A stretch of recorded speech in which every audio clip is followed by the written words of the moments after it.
The 2024 National STOL season is coming to a close. Today, 25 competitors returning to the runway for one last chance for glory. Welcome back to Sulphur Springs, Texas. We're deep in the heart of Texas, where bush planes are born and where today the 2024 National STOL champions will be crowned.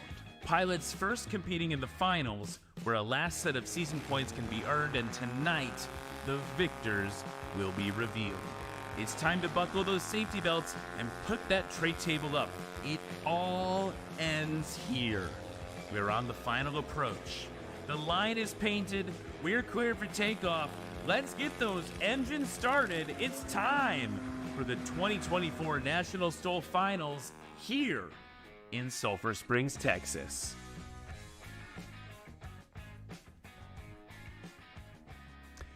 What's up, Av Geeks and STOL Freaks? My name's Ryan Dabrowski. Cam Walton to my left. What's going on? We're getting pumped. We're getting excited for the finals today. It's going to be a really big day. It's going to be a lot of fun. We are at Sulphur Springs Municipal Airport here in Sulphur Springs, Texas. If you want to follow along, check out Kilo Sierra Lima Romeo on your sectionals. So that's where we're at. And you can follow along on your sectionals, see what's going on. We're going to be competing on runway 19 today. In that direction. That's the way it's going.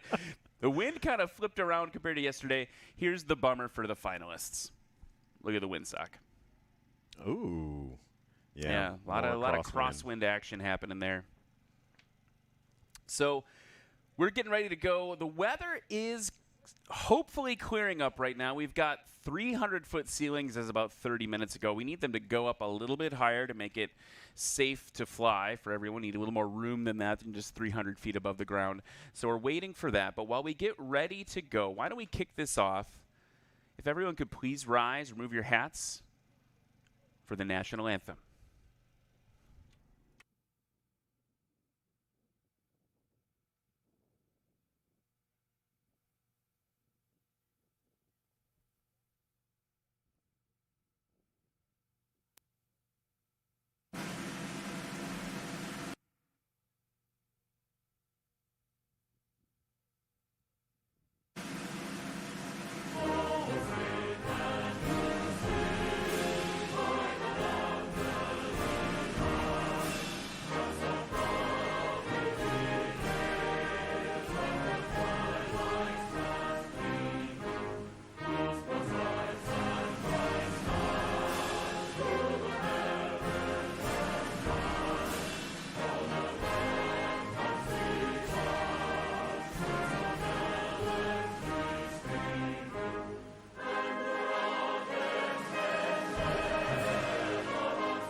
So, looking at the crowd here in Sulphur Springs, Texas, I'm wondering if we've got you all on camera now on the live feed as well, going out to YouTube and Facebook. Whose first STOL competition is this? Please raise your hand. Yeah, raise your hand. Give it a shot. I see a couple of hands out wave. front there. Don't worry. We're going to walk you through this. It's going to be amazing. You picked one heck of an event to be your first event, the National Finals from the 2024 season. So we will teach you how this all works in a few minutes. Let's talk a little bit about what STOL is, though. Why we have STOL. It's STOL, S-T-O-L, stands for Short Takeoff and Landing. And what we do is we have pilots. All these pilots that are competing, all the finalists competing right now, they all fly pretty regularly in the backcountry. Maybe you want to go to the backcountry to do some hunting.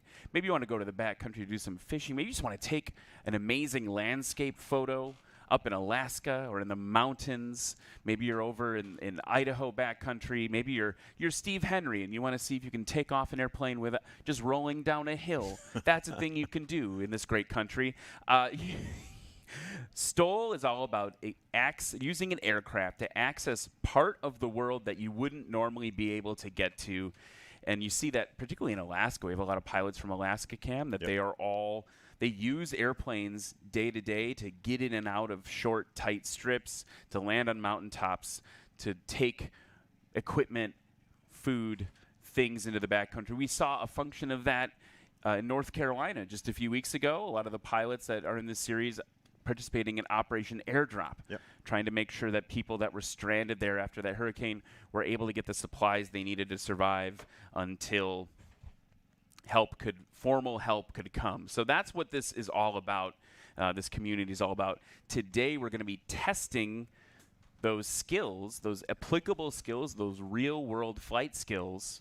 We're going to be testing those on, for lack of a better term, the field of battle. Yes. So let's tell you a little bit more about how STOL works right now.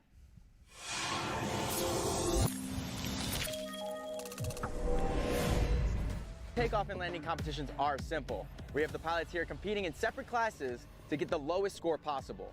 As you see behind me, we have the start-finish line, so let's start with the takeoff. This runway is marked with a start-finish line, and as a competitor parks their main gear on the line, they apply power and position their aircraft to get off the ground as soon as possible. Once their main gear leaves the ground, a line judge will mark their takeoff score using the measuring line along the side. This score will be added to the pilot's landing score on this heat. The landing is in two parts. It's either over the line and counted, or if the pilot's main gear touches down before the line, or even touches the line, this heat score is scratched and results on a landing disqualification, and the pilot will have to rely on another takeoff and landing score to get them on the podium. A quick look at our aircraft shows we have two types of landing gear, tricycle and tail draggers. On the tail dragger aircraft, the score is marked from the two main wheels toward the front of the airplane. And for tricycle landing gear, the score is marked by the two main gear in the rear of the aircraft. It's a fierce competition out here, but at the end of the day, it's all about building better and safer pilots in the skies. It's a great day for STOL competition. Let's get it started. So that is just a little summary of how National STOL works. And as a quick recap, it all begins and ends on that white line on the race course. Pilots will taxi up to that line. Again, they'll depart. The judges, the line judges that are going to be spaced out all along the race course, are going to do their best to collaborate and get a score for the takeoff score. That is then added to the landing score where the aircraft stops moving. And of course, like we saw yesterday during Lone Star STOL, Cam, scratches can make the big difference. If you land too short, that score doesn't count. And we saw a few upsets, particularly in the unlimited class. Yeah. Steve Henry scratching by 2 inches, 3 inches, something like that, just barely touching that white line, giving Dan Reynolds the victory. So holding for weather right now, as we wait for the ceilings to climb, let's walk through the season standings. So this is the national finals. Yesterday we had the last regular season event here in Sulphur Springs, Texas. It was called Lone Star STOL. And now we are headed into the finals. And so we've taken the top 5 competitors in each class that are here, and they get one more chance to earn more season points today. What you're going to see is the top 5 pilots from each class competing in one heat. They will, earn a sweet medal for where they placed today, but then those points, first, second, third, fourth, fifth, will be added again to the season standings to determine who is the National STOL national champion in each class as far as the season goes. Yeah, those awards are amazing. If you haven't seen them already, made by Red Tag Art. So we're going to go through a couple different classes today. You're going to see aircraft all organized by gross weight primarily, and then they are shuffled around a little bit based on what aircraft have proven over the years to be more competitive with each other. High level, you're going to see we're going to start with the heavies, the touring class. Then we're headed over to the backcountry class. These are the 170s, the Huskies, kind of the quintessential bush planes. Sport class, where the lighter, high horsepower aircraft hang out. Unlimited class, where literally anything goes. You've got Steve Henry in this fire-breathing, and Justin Metters actually, both running the same engine, 300 horsepower Yamaha engines, competing against Keith Lang in like a 1950s Piper Super Cub, which is one heck of a flex, and Dan Reynolds in a very unique aircraft, the Valdez Special Chinook, which approaches the short takeoff and landing problem a little bit differently. We'll show you that when we get there. And then we're going to wrap up the day with the adventure class, which this season has proven to be where all of the crazy innovation has happened. We've got unlimited class distances on takeoff yesterday in the adventure class. Indeed, Brian Steck in a 2024 American Legend aircraft MOAC, the mother of all Cubs. He actually brought home grand champion, and that's normally something that goes to the unlimited class. Yeah, usually. So that is what you're going to see today. We've got 25 pilots competing for you once the ceilings lift. Let's learn a little bit about the touring class right now.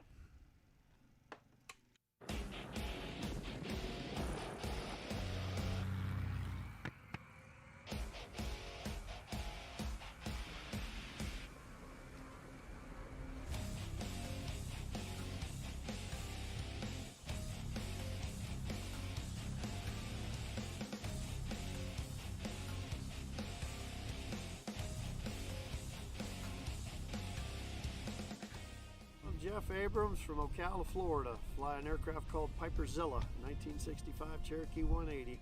Just enjoy it. It's a great experience. Something different to do with the airplane versus just fly around the traffic pattern or go to nearby restaurants or whatever in the airplane, and gets me far away from home.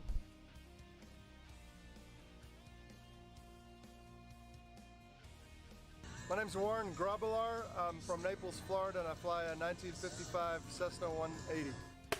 Action! It's a 1990 PZL 10480. It's a Wilga. It was designed as a STOL airplane, but you know it had a lot of different uses. They dropped parachuters, and they've seen them with floats on them, and I think they tried to put rockets on them at one point. They're a pretty useful airplane. They didn't take off real big over here in the United States, but you know, it's too bad because they're a pretty neat airplane. Hello, I'm Brandon Korn. I'm flying the Cessna 205 out of Hearne, Texas, and I'm in the heavy touring class. There's some tough competition out here. I got no expectations of winning anything here. Just trying to have some fun and kind of get my feet wet.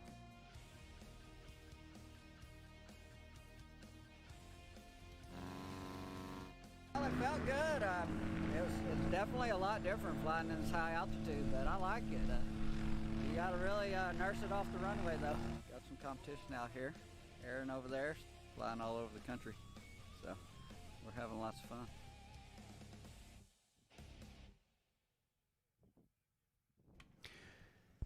So that is the touring class. We affectionately call them the heavies. And Cam, I'm wondering if you could walk us through what some of your favorite moments from the touring class were yesterday. Absolutely. Watching Brandon Korn do what he does in that 205 is really one of my favorite things to watch. John McCardle, I mean, that battle between the both of them is pretty nice to watch. He's doing everything in the mall that, I mean, it's meant to do. Exactly. So, I mean, between the both of them, we have a really good competition. So, what about you? What was your moment of choice, or what are your moments of choice from touring? Well, I think for me, the Beaver, the de Havilland Beaver that's sitting behind the broadcast trailer right now is definitely part of one of my favorite things. You don't get to see those very often. It is large. It is in charge. It is one of the largest aircraft that has ever competed in National STOL. We had a Helio Courier compete a few years back, and that was technically longer than the Beaver. But as we found out yesterday. Yeah, bigger wingspan on the Beaver here. It's just such a quintessential bush plane. You know, it's put in work. You can still see it running as a Harbor Air has a fleet of them in Vancouver, using it as like a little mini air taxi service across the water there. And so it's just such a quintessential thing. There's so much romance tied up in that aircraft. Absolutely. The sound of round. Yeah, it sounds beautiful. You don't get to see them on tires very often, if I'm honest. Usually they're on floats. And so that was really cool to see. From a competitive standpoint, by the way, you're going to see that fly again today. From a competitive standpoint, you know, Brandon Korn, John McArdle, and now Luke Strandland just duking it out, right? Like just really working to get into those season standings. And between John McArdle and Brandon Korn in particular, you've got this really amazing rivalry, but you also have so much camaraderie, right? I mean, Brandon Korn, so gracious with John McArdle. You know, Brandon Korn is the defending champion from last year. Yep. And he's been really warm to John McArdle as he's been fighting his way up the ladder this season. So really great to see John McArdle, a wonderful competitor. Great abs, too, as you'll probably see later today, depending what the temperature is. But all jokes aside, John McArdle, an amazing competitor in that mall. And if we look at the touring class standings, right, so today you're going to see 5 pilots compete in the touring class. You're going to see Chip Ferguson in that Beaver. You're going to see John Douglas in a Cessna 182. And then he's from Pinedale, Wyoming, by the way, which was a great event. He and his wife, Angela, host Rocky Mountain STOL as part of the National STOL circuit.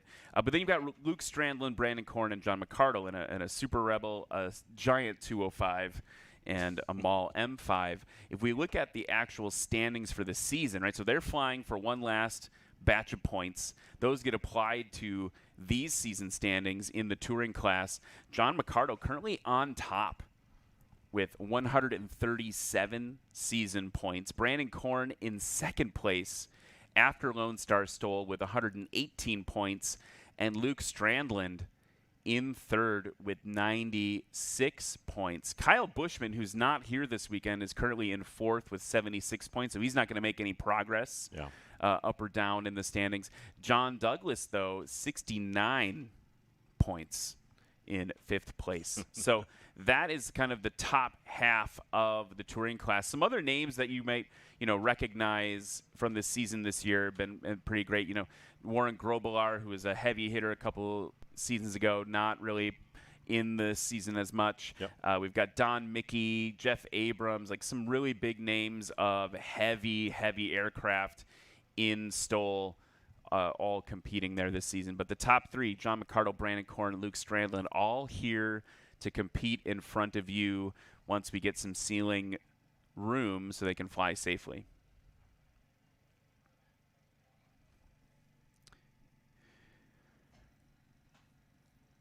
We talk about the heavies. I want to put it in perspective a little bit, these aircraft that you're going to see flying that in the touring class. So Brandon Korn's plane, that Cessna 205, it's got a gross weight of 3,300 pounds. That means that for folks who are new to aviation, what that means is like all the people, the fuel, all the baggage, all that stuff, and the airplane itself cannot weigh more than 3,300 pounds. Empty, that airplane is 1,871 pounds. The Beaver that we were waxing poetically about. Yes. I just want to put this in perspective for folks. It's empty weight. So just sitting there on the ramp next to you, that Beaver just sits there. It's 3,200 pounds before gas, people, whatever. And it can carry between itself and all the stuff you can cram in it 5,100 pounds. So it is an order of magnitude heavier than the other airplanes. Let's take a minute here to learn a little bit about one of our competitors in the touring class. Let's learn a little bit more about Brandon Korn. Hello, I'm Brandon Korn out here at Pinedale, Wyoming. Here's a quick look at what we do at the shop.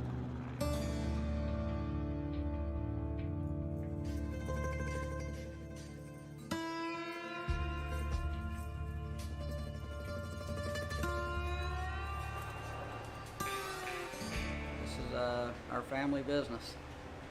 We're an automotive and bus and fleet repair shop, and we've been here since 1948 here in Hearne, Texas. My grandpa built this shop originally in 1948, and this building here that we're in today was a meat locker plant, and we were right next door. And then we gradually purchased this building and moved over here. And so my grandpa, Wilson Korn, originally founded the shop, and then my dad, Larry Korn, and then myself, Brandon Korn, and now my son is in charge of operations here. He's Chevy Korn. He's out there living the good life, flying around. Left all of us here to take on the legacy. I'm pretty much operation manager. I run day to day. I handle all the estimates, ordering all the parts, customer service, scheduling. Pretty much I wear a lot of different hats for this company. Yeah, we do a lot of painting. We paint an airplane or two every year, and we painted mine here. Completely disassembled it and used everyone in the shop worked on it. Yes, sir. What's going on, buddy? Good. What's How your are name? you? Where I'm you Chris. from? I'm from College Station, Texas. All right. We did some rivets and stuff like that, and I helped put in the seats, the floor. I did some wiring on it, stuff like that, little stuff. Brandon did most of it though, but It took a lot of help from everyone to complete that project. It was a big project. My name is Samuel, and I have Brandon to assemble the airplane. This is our paint shop. We mix all the colors here in-house, and we can match them. We have a digital camera to scan the colors, dial in the color matches, and we use all the top-of-the-line products. There's no shortcuts on paint. There's no such thing as cheap paint. This is my home airport, Hearne, Texas.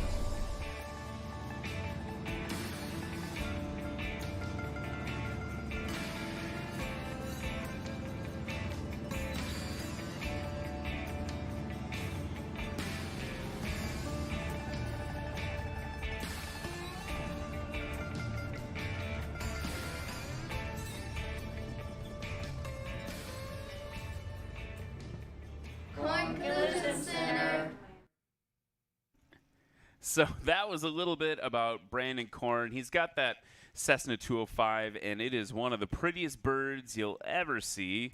You can see why. Yeah. Painted it. Put all of his love into it. Had all of his shop workers putting their love into it. I mean, yeah. When I first met Brandon, we were kind of oogling the plane. We're like, wow, that is so pretty. And he's like, yeah, there's a few paint drips in here, but you'll never find them. So that's great. The other thing that's kind of great, if you want to buy a piece of STOL history, of National STOL competitive history, Brandon is selling that aircraft now, that 205 that he's made a name for himself with. He's selling that right now to make room for another competitive plane in his hangar.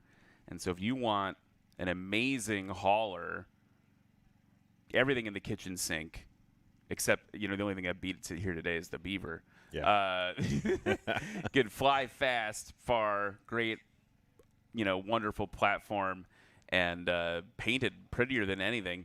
That would be, you could make him an offer, I'm sure. Walk up to him. I don't know what the price is. I'm sure it's not a cheap aircraft. I mean, it is depicted in eSTOL. You can actually fly that aircraft in eSTOL. So. Oh, really? You can. Yeah, you can do eSTOL, which is Microsoft Flight Simulator. Get Brandon Korn's plane and fly around. You want to test drive it before you put the deposit down. Yeah. Go do that. So that's Brandon Korn. We can't wait to see him fly a little bit later today. I just checked the weather, by the way. This is 30 minutes ago, so it's not, the METAR only updates so often. 10 minutes ago now. It just updated right in front of us. So we've got some good news, folks. Winds currently 110 at 6. All right. So a little bit. A little bit of a headwind, More of but a headwind mostly than a crosswind yesterday. still. Yeah. And light. I mean, 6 knots is not going to really affect anything with these competitors. But the big number we're watching right now are the clouds. How high are they above ground level? Right now, as of 10 minutes ago, they are 500 feet above the ground. So we just need 200 more feet. We need those clouds to go up 200 more feet. and we can compete in the pattern while maintaining clear of clouds. We've already got our visibility.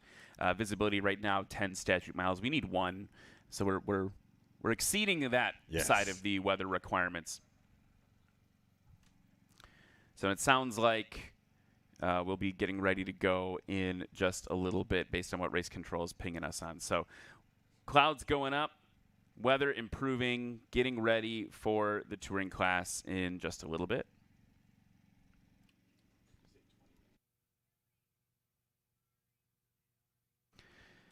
So touring class getting ready to go as the winds go up higher, or the winds, well, they wouldn't mind some higher and higher winds, but as the clouds get higher and higher here in Sulphur Springs, Texas, let's actually talk about STOL a little bit. We talked about how you can get Brandon's corn. Wow. I guess I need a little more legendary aviation coffee company coffee. You can get Brandon Corn's aircraft in Microsoft Flight Simulator. But Cam, you've been really involved in STOL. Tell us a little bit more about that. Yeah. So what you're seeing in front of you is essentially going to be depicted in Microsoft Flight Simulator at some point in time during the STOL season. But what you can do is download Microsoft Flight Simulator. You can go out and buy whatever field we're doing the competition at and choose an aircraft that is not banned, because there are some banned aircraft in there. There's just some that just give you way too much of a handicap, but you can fly the aircraft in competition in Microsoft Flight Simulator live with people all over the world, from people on their laptops with the controller to people who actually have a full rig in their house, like not exactly a cockpit mock-up, but just an actual maybe 3-axis or higher rig that you can fly in. That one of the competitors actually has is really, really nice. It probably rivals an actual the price of some of the aircraft out here today, but he gets bruised in there because he gets beat up a little bit. I've seen that. Absolutely. It's pretty serious. But yeah, me and Burstix Austin, actually he's the main host, and I help him with a little color commentary for the STOL competitions, and it's a great time. I mean, everybody's welcome. All you need is a laptop and Microsoft Flight Simulator and some way to control the aircraft, which could be like an Xbox controller up to a full-on rig. So if you want to get involved in STOL, go to nationalstol.com and click that live chat button up in the upper right-hand corner of the website. That's going to open up the Discord server, which if you're a gamer, you know all about Discord. Go in the Discord server, and you will get inundated by passionate STOL pilots who want to help you get started. They are so passionate and so amazing, and you're going to see more about STOL a bit later today. One of the other cool things about STOL is USATrailersDirect.com, one of our season sponsors who's helped us all year. They provided this trailer that Cam and I are actually sitting in right now. You can see the air bosses sitting on top of it. There's a broadcast crew next to us on the other side of the wall here. USATrailersDirect.com provided this trailer to us. It's outfit exactly, custom for what we need. And we sit in here, you can see us in here right now. And then you can see the cameras on top, all the cables and everything. Yeah, there we are. I'm so excited. My glasses are steaming up a little bit here in the humidity here in Texas. But yeah, so it is really, really great thing that USATrailersDirect.com has done. And what was cool is this trailer actually was on the floor. It was into the floor in Las Vegas for Flight Sim Expo. So we had, not only does this trailer go to what the kids call the IRL events, the in real life events, it went to a Flight Sim Expo to represent STOL. And I think maybe one last thought about it, Cam. I'm curious what you think. Is flight simulating a great way to get involved in aviation? Yeah, absolutely. I mean, you have the opportunity to pick and choose an aircraft based on your likes, and it's not based off of your income at home. But yeah, you can get into an aircraft and you can download. You don't even have to have all the bells and whistles. You could have your favorite aircraft, let's say a 172. You can go online and get the POH for a real 172 and apply it in game, and go through your checklist and kind of get introduced to actually flying an aircraft as opposed to taking that discovery flight and having to do it in real life and having to sit in your own sweat and be scared if you're scared. But yeah, it just gives you that opportunity to open up some muscle memory and hopefully not some bad habits until you get into the real aircraft. While we're talking about STOL, the sound of round behind us as the Beaver fires up. We have a green flag on top of the trailer right now, which means we're going to be kicking off the touring class in just a few minutes. You can see Chip Ferguson's Beaver making all that beautiful noise. Behind him, John Douglas in that 182 all fired up. Brandon Corn's fired up and ready. Looks like John McCardle's fired up, and Luke Strandlin will be fired up in just a moment. So that touring class coming to you just momentarily. Remember, this is where it's for all the marbles, all the beans, all the coffee beans, all the beans. We're gonna give it the beans in a minute, and things are gonna start. This is the last event of the 2024 National STOL season. We are at the national finals here in Sulphur Springs, Texas. The top 5 points leaders in each class have been invited to compete for a final set of points to determine the annual champions. And they're competing, by the way, for some really, really cool trophies. Red Tag Art, one of our sponsors, they've created the trophies for the national champions. Red Tag Art features innovative and handcrafted art and home goods from Red Tag aircraft parts, which are no longer viable for use. They're actually here on the field in Sulphur Springs. And you're going to go check out some of the stuff they've got in there. Turbine coffee tables. They got bottle openers and coat hangers made from valve covers, everything in between. Go check out their designs or start a custom project at redtagart.com. So check them out. Kelsey from Red Tag Art is in the vendor area right now here at Sulphur Springs, and they've made these trophies, and I can't wait for you to see them tonight when we crown our national champions. Yes, please go see Kelsey. Shout out to him as well. I recently got my pilot's license, and he gave me one of those valve cover coat hangers / key hangers, and they're awesome. So thanks, Kelsey, for that, and I need to go over there and get some more because they're really cool. Yeah, I was checking them out last night. Okay, season finals. Here we go, the touring class. You're going to see Chip Ferguson flying in a 1954 de Havilland Beaver. John Douglas, 1964 Cessna 182. Luke Strandlin in that 2009 Murphy Super Rebel. That's a giant plane, too. We shouldn't dismiss that at all. Brandon Corn in a 1963 Cessna 205. And John McCardle looking to take it all home, 1978 Mall M5. So that's the 5 finalists here in Sulphur Springs, Texas, competing for that last set of points. And they're all fired up right now, getting ready to go. It's the heavies. It's one of my favorites. It is going to be, you're going to see big airplanes do things that big airplanes shouldn't be able to do based on how science works. Thick boys. Yeah, the thick boys. With 2 C's. So the other thing I want to mention as we get ready to go, if you are new here, you are in for a treat. This is going to be a fun day. You're going to get addicted to this, and you're going to want to know how you could get involved. Go to nationalstol.com. You can volunteer. We need an absolute city of volunteers to put this on all over the country. 11 events this year, maybe up to 13 events next year. Planning for the 2025 schedule is in progress right now. We're going to announce that tentative schedule in December. So in just a little over a month, you'll be finding out where you're going to be adventuring to in December, or in 2025. You're going to find out in December for that. So that's the 2025 season of National STOL coming up. I'm pumped, man. It has been an incredible season. You and I, Cam, we have traveled all over the country together. Yeah. From, the Grand Tetons down to Sulphur Springs, Texas, and everywhere in between. It's been a real adventure. an awesome adventure at that. I mean, like you said, you show up, you get addicted, and you get hooked, and then you end up wanting to find out how you can get involved. That's what happened to me.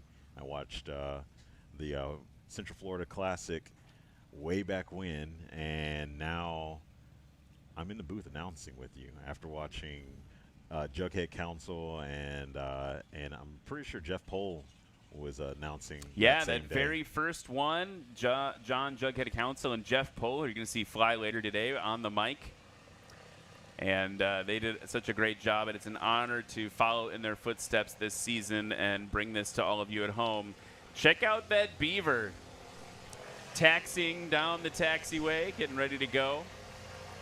Sounds like he's doing a run-up right now. Chip Ferguson at the controls. Line judges reporting for duty out on the field. Particularly, keep an eye out for Chief Line Judge Lexi Duncan. She's going to be right at that start-finish line, and she's going to be letting us know whether or not someone has scratched. That's one of the biggest things we need to keep an eye on.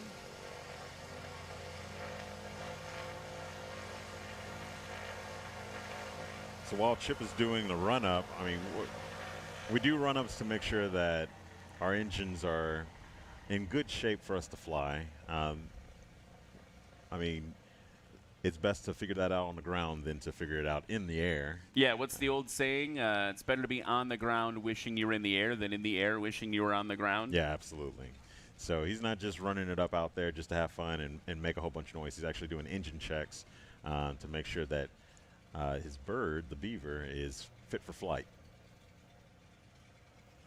Pilots in the touring class are going to get 3 runs around the traffic pattern to put their best scores together.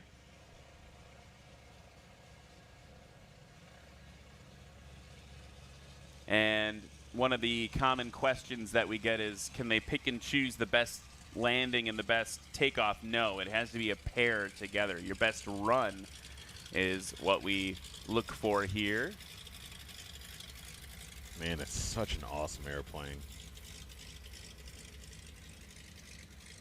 Lots of practical, real-world applications for that. Was used by the military, the U.S. Air Force, for a long time. Yeah, U.S. Forest Service, too. Yeah, yeah. Everyone, give it up for race 283 from Galveston, Texas. It's a 1954 de Havilland Beaver flown by Chip Ferguson. Chip is a native Texan and owner of Alaska Rainbow Lodge, a remote fishing lodge in Southwest Alaska. He lives in Galveston, Texas, in the off-season with his family. He spends his summers in Alaska and runs Scallywag Air in Galveston with his wife Amanda, and they offer biplane rides. Oh, that'd be fun to do. Oh, yeah, absolutely. That'd be fun to do, get a biplane ride with Chip Ferguson. Next up, from Pinedale, Wyoming, it's race 307, a 1964 Cessna 182. Give it up for John Douglas. John is competing today in a Cessna 182 with a top secret STOL project in the works. I spoke to him about it a little bit earlier, and it's going to be really cool.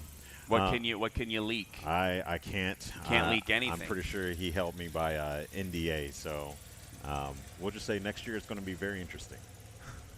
He's been bitten by the bug, absolutely. All right, next up, Mora, Minnesota is bringing us race 260. It's a 2009 Murphy Super Rebel. Give it up for Luke Strandland.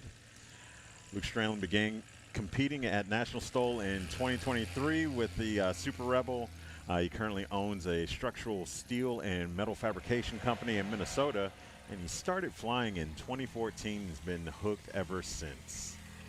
Yeah, Luke Strandland bringing the surprises out in Nashville with a reversible pitch propeller that no one knew about, and he got on the mic and said, "Oh, sneaky, sneaky." He had it figured out. Next up, from Hearne, Texas, race number 30. It's a 1963 Cessna 205. It's your defending champion, Brandon Korn. Brandon enjoys camping and backcountry flying, loves competing and honing in his skills. He was last year's heavy touring national champion. and we can't wait to see him compete today in that huge 205. From Omaha, Nebraska, race 10, a 1978 Mall M5. Give it up for John McCardle. John grew up playing football, of all things. I was on scholarship to play at Kansas State. He quit competitive athletics due to it taking a toll on his body, but as you can see, he picked up an awesome hobby with flying the Mall. So this aircraft that John McCardle's flying, this Mall M5, it's got a normalizing turbo in it, which is kind of interesting. So what that does, it normalizes the amount of air and mixture and all that stuff coming into the engine that really helps him at higher airports. We saw in Pinedale he really had an advantage because the airplane didn't feel like it was high up. There's a thing called density altitude we talk a lot about, where basically it's what the airplane's performing like it's at that altitude, and it's a combination of air pressure and heat and humidity and all those things, and it combines together. All those things can reduce aircraft performance. So there's a calculation that we run to say, like, oh, the airplane's going to feel like it's at 9,000 feet, maybe in a hot summer day. Well, when you're high up in the mountains, that normalizing turbo that John McCardle has is really going to help. You might notice right now that the Beaver is a bit further back than all of the other planes. We have a different line there. We're measuring from a different place for the Beaver. Because of its size and because of the runway switch, we needed to give it a little more safety margin, a little more overrun room on the competitive course. So he's going to be taking off further back, still measured, the same way the other planes will be measured. He's going to be on that line and released. But for safety, giant airplane, Chip came to race control and said, I'd love a little more overrun given the size of my aircraft. And they said, no worries. Yeah. You can paint another line a little bit further down to measure from, and that's how we'll do it. So here's Chip Ferguson now. First takeoff of the National STOL 2024 season finals. What better way to kick it off than with a big round-engined Beaver? Yeah, absolutely. And here goes tail is coming up. You can see him giving it a wag, keeping that directional control. And he pulls back on the stick.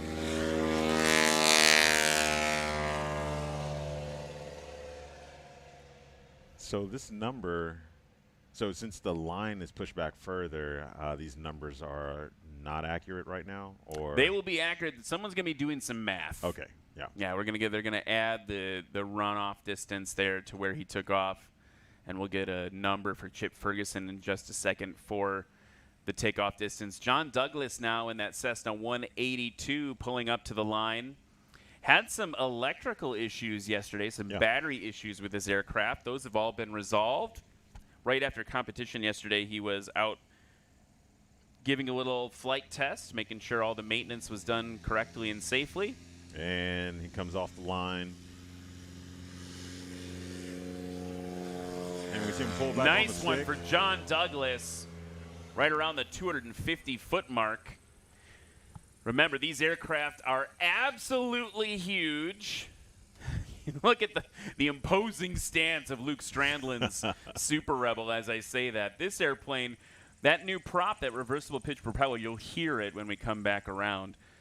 It also providing a little more thrust on takeoff. It's actually, the propeller blades are different. Here he is, fired up. The tail is way high. Working those slats, getting that high deck angle there for Luke Strandland. Brandon Korn coming up to the line now. Your 2023 champion. Look at look how beautiful it is. Man. It's a beautiful plane, but two, look at the size of it. Look at the VGs. They're called vortex generators on the front of the leading edge of the aircraft that help the air stay connected to the wing. He's got the flaps down. Those are the inboard controls that add more lift and a little more drag to the airplane. Full throttle for Brandon Korn.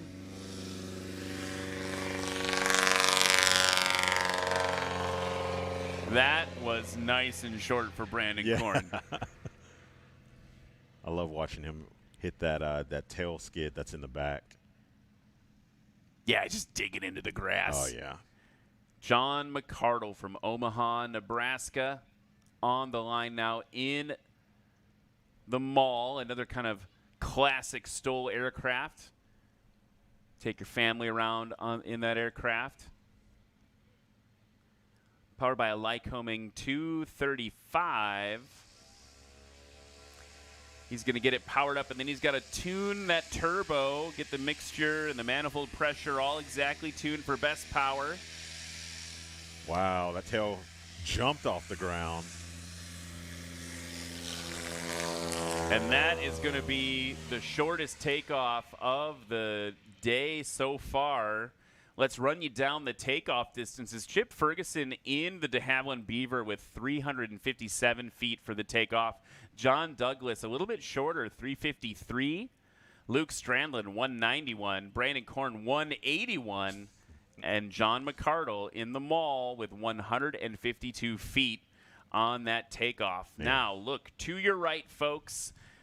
Look at those wig-wag lights. You've got the giant, imposing stature of the Beaver on short final. He's going to be landing with that pushed back line in mind. Well over it there. Now he's got to get it down and stopped. Oh, Lexi seems to think that was a scratch.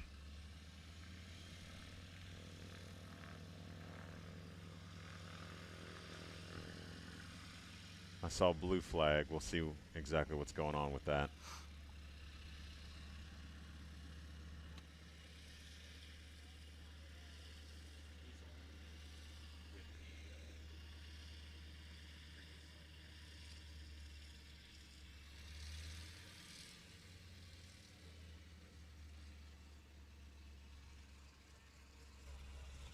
And as we get Chip taxied, we've got John Douglas on approach in the 182. You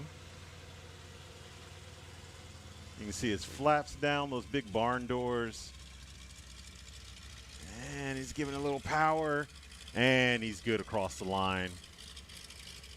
Let's see how short he gets it stopped. And it looks like a sub 300 foot stop.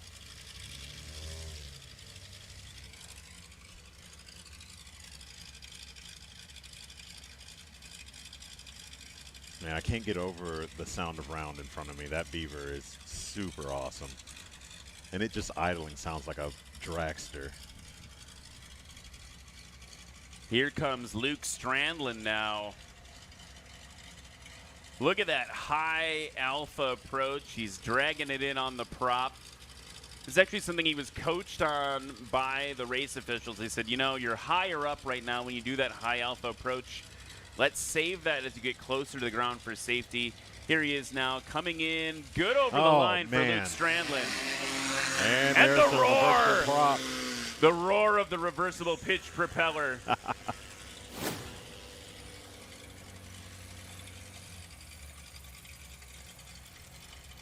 Man, I really liked watching that approach. He just had an awesome descent rate. And it just looked nice and stabilized. Just textbook.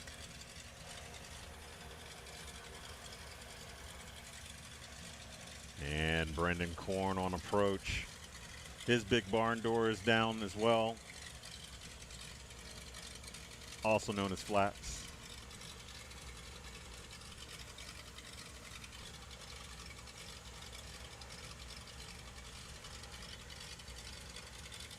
I'm going to call it. I'm going to say that he's going to be good. And he drops it in. Of course, great over the line. Look at it rocking back and forth. Really working those gears. Yeah. Brandon Korn is not afraid to work those gear. If you buy that aircraft, you know they will be well tested. They work, indeed, as well as the brakes. John McCardle out over the lake now to your right. Mall M5, that red and white aircraft. So while John is on approach, we've got Chip Ferguson DQ'd on his last run because of the scratch. John Douglas landing at 299 feet Luke Strandlin 161 and Brandon Korn with 191. Luke Strandlin is in the lead currently. John McCardle now holding it off. Down over the line. Checkered flag by Lexi. He's going to get it straight. Oh, good job keeping it straight, John McCardle. Doing that pilot stuff.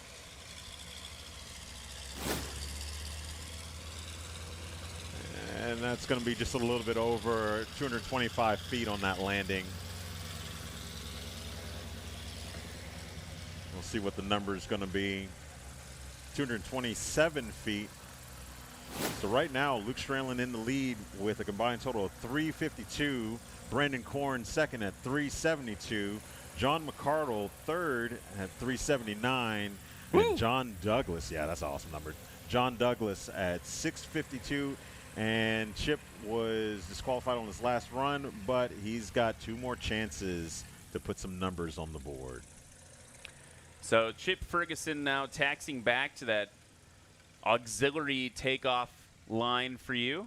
You know, by the way, we've never had a beaver just sit and idle in front of the broadcast booth. I forgot how loud they are just sitting there. Yeah. I have no idea what you were saying. I was just getting marinated by awesome sounds. That was a loud experience. We're going to experience a few times more today based on how everything is laid out at this race course and the way the wind is going. Look at that windsock, folks.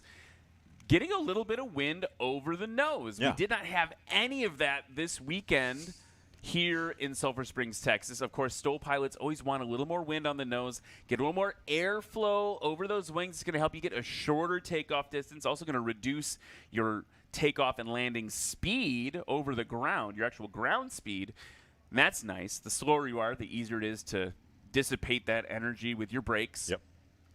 So any knot, I was going to say any ounce, but let's get specific here. Any knot you can grab on the nose of the airplane, going to be super helpful.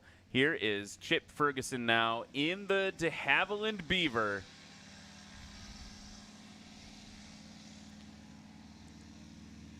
Working that rudder back and forth, keeping it straight. And off around the 175 mark, but remember we got to add a couple hundred feet to that based on where the line is, so it's going to be, I think, 375. Previous takeoff was 357. John Douglas taxiing now to the main competitive line in the 182.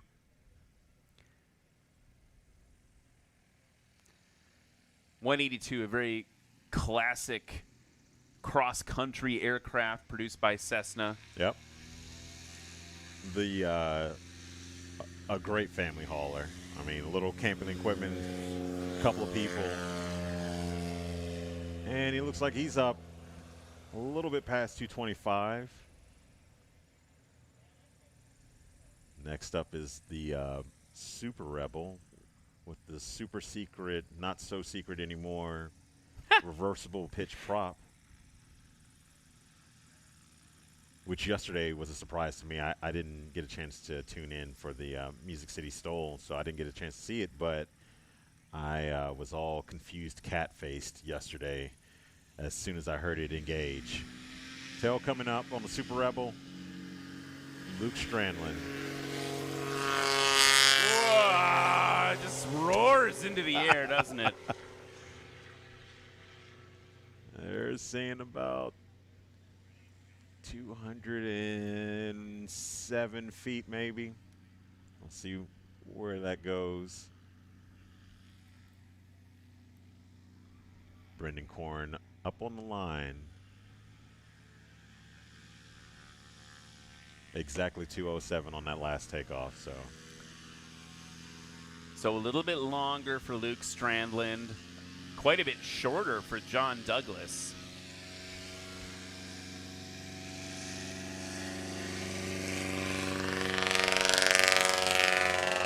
I'm going to say he pulled at the exact right time. No tail strike, no nothing. It was just nice and easy.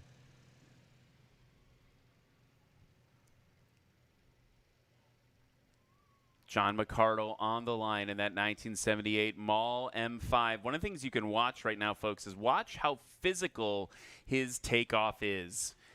The flap handle is on the floor of the Maul, and so he's got to push his entire body forward to get the nose up, but he also needs to get the flaps in as he yanks back. So he'll lean forward, put his hand on that flap handle, and pull both the flap handle and the yoke back at the same time. Watch. Right now, go.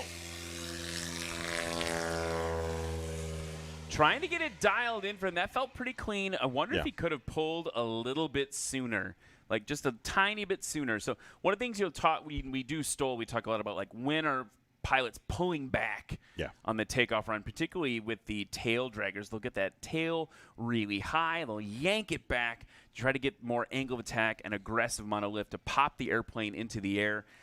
If you pull too soon and that tail wheel hits the ground, not only is the tail wheel causing drag on the ground, the airplane's not ready to fly. The other thing that happens is you get all that aerodynamic drag again, because the airplane is no longer like flat into the wind, and so it can add 50, 100 feet to certain airplanes if you pull it too soon, maybe even a second too soon.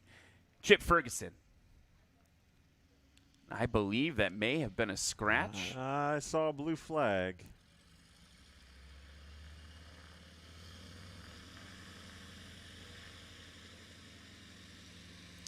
Let's just say, I mean, all weekend, he's been greasing all these landings. Yeah. Scratch or not, I mean, he's putting on a clinic. Yeah, absolutely. Someone who knows his airplane and knows how to fly it. John Douglas now coming in on final. Look at those flaps, giving him that perfect descent rate, nice and stable, airliner-like for John Douglas. Flaps down, creating that extra lift, helping him get a little more drag to slow the airplane down as well, lowering that descent rate, or increasing that descent rate, excuse me. Here he comes, holding it off before the line. Giving it a little power. Oh, right on the edge there. It's a scratch from Dropped Lexi. out at just the wrong time. We called it the plop and drop. Watch this frame by frame. And that left wing falls out, and there we go. That's the left main right on the line. Touches down. Actually, it looks like it touched down about 2 or 3 feet ahead of the line, but it happened so fast. So a scratch for John Douglas, which is going to be a bummer for him because that 234-foot takeoff he had, I mean, more than 100 feet better between his first and second run. So he's still got 652 on the board.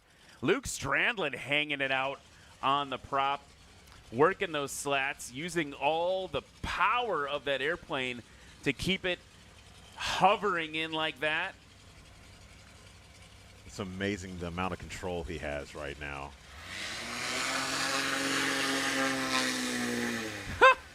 Jeez. That is just bonkers, right? I mean, that's just kind of a crazy thing you just saw. Think of how big that airplane is. That's an airplane that loaded up weighs 3,000 pounds.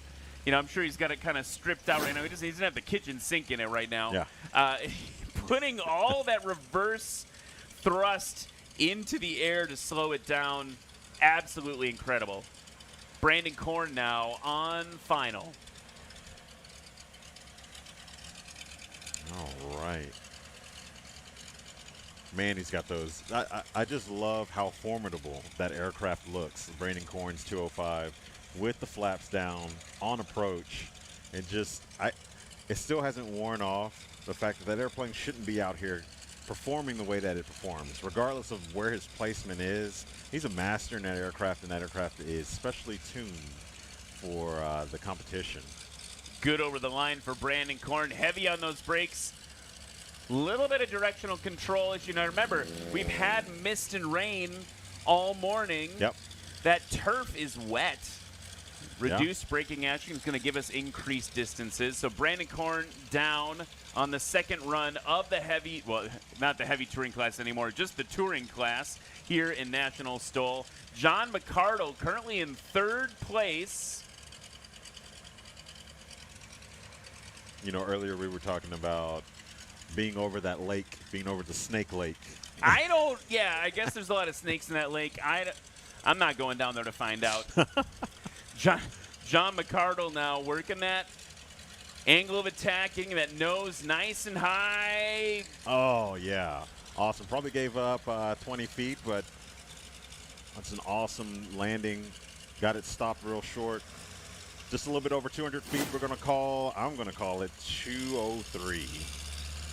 Watch on the replay now as he comes in. Little burst of power to get it up over the line, dropping it down on those gear. That tail wheel putting in work as well. And look, just totally locked up on those brakes for probably 10, 20 feet. Then he had to finally release the brake pressure to keep the tail down. Great showing by John McCardle. And look at what just happened as we get ready for the final lap. Brandon Corn says, not today.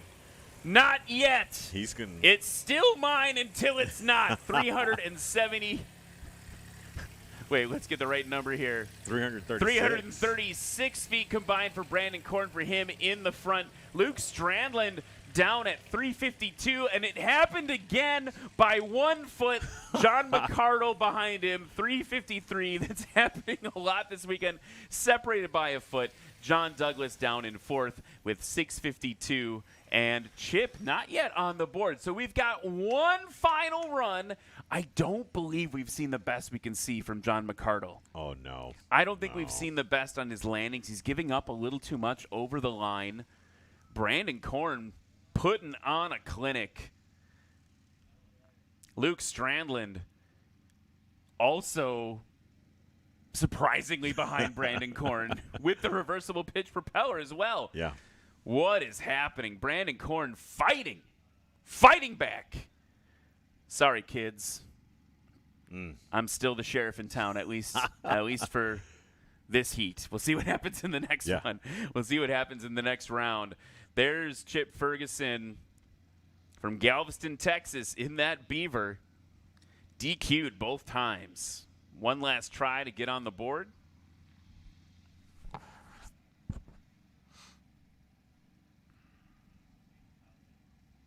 Just waiting on the Airbus to give him the release. Looks like he's got it. I will never get tired of hearing that aircraft spool up. Mostly a crosswind from the left.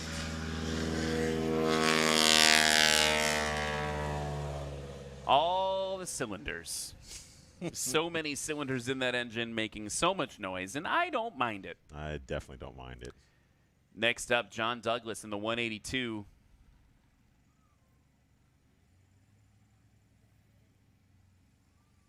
All the way from Wyoming. Awesome Pinedale, Wyoming. Yeah. He had a great time out there. It's an incredible event that he and his wife host. Okay.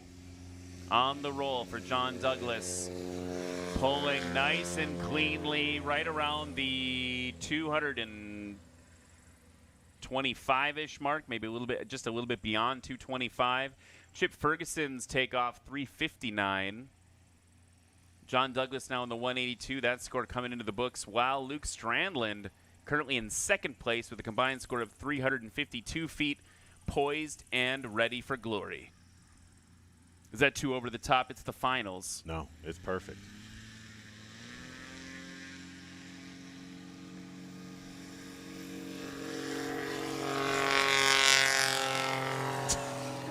Woo! So the other thing that Luke just did that I want to make sure everyone knows about is that the pilots can offset a little bit. They can offset to the right. Luke Strandland did it. You see Brandon Corn doing it now as well. They can offset on the start-finish line, and the reason is they want to angle that airplane as much into the crosswind as possible. They can't do it too much, though. They can't go beyond the final feather flag, in this case on the left. So the judges are actually looking at where is that nose pointing. Is it closer to us, basically, than that feather flag? And right now, everyone's keeping that safe. Brandon Corn holding it on the prop, digging that tail in. Uh-oh. And we have an engine failure for Brandon Corn. He's going to put it down in the grass over there. Yep, completely stopped. Rolling it safely onto the taxiway. We are under a yellow flag now as we sort that out. And Brandon Korn is now clear of the runway. They're going to launch John McCardle with a green flag.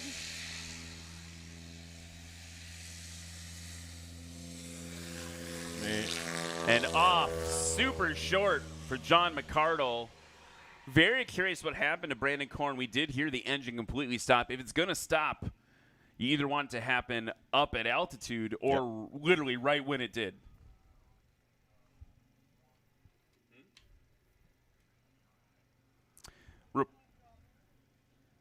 Brandon reporting over the Airboss frequency that he is A-OK down there. He's going to be done for the day, though. He's got to get the aircraft taxied back in, so we'll help get him recovered to the pits.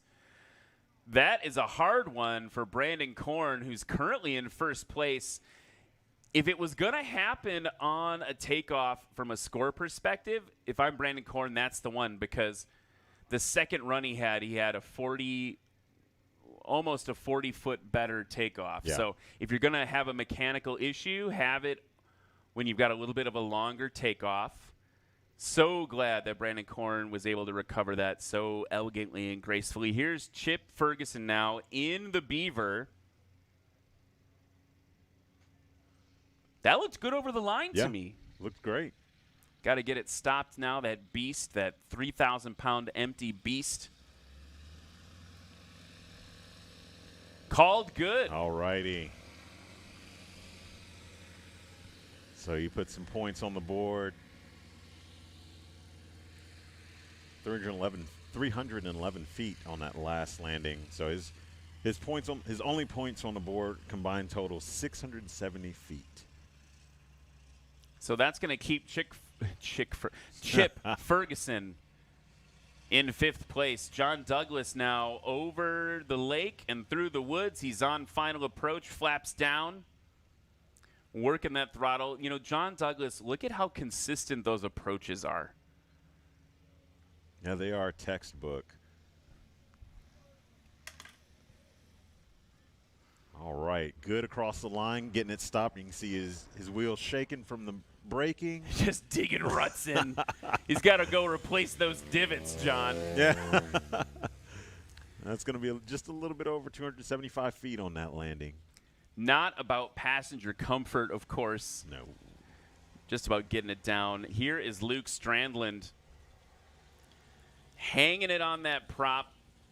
Very stable approach. He's got it kind of dialed in. Those slats, folks, are the control surface on the front of the wing that some of the Bush planes have.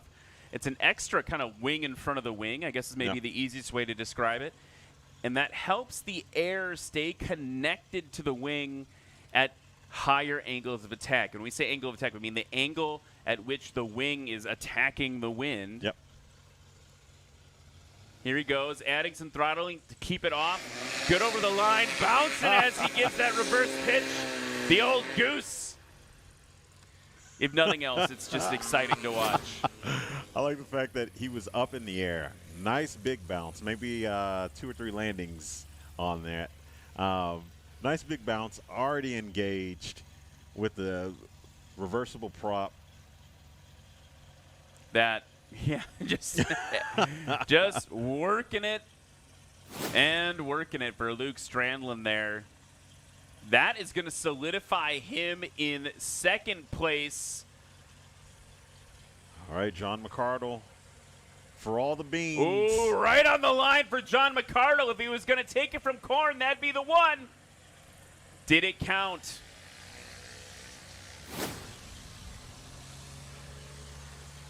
Going into the replay now, here in the booth, watching it. There's the a scratch for John McCardle. Man. Very confident heading into today, Mr. John McCardle. Still on the podium, but a scratch for him, and of course, a scratch for Brandon Korn. What? Oh, man, we've got 4 more classes to go. Things got a little spicy. Yeah, yeah. A little exciting. I got a little adrenaline pumping right now. I mean, I'm having a good time. My heart is pumping.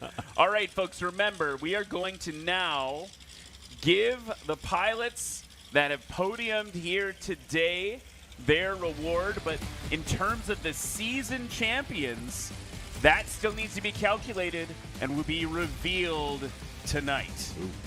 Can't We'll wait. be right back right after this with a word from our sponsors.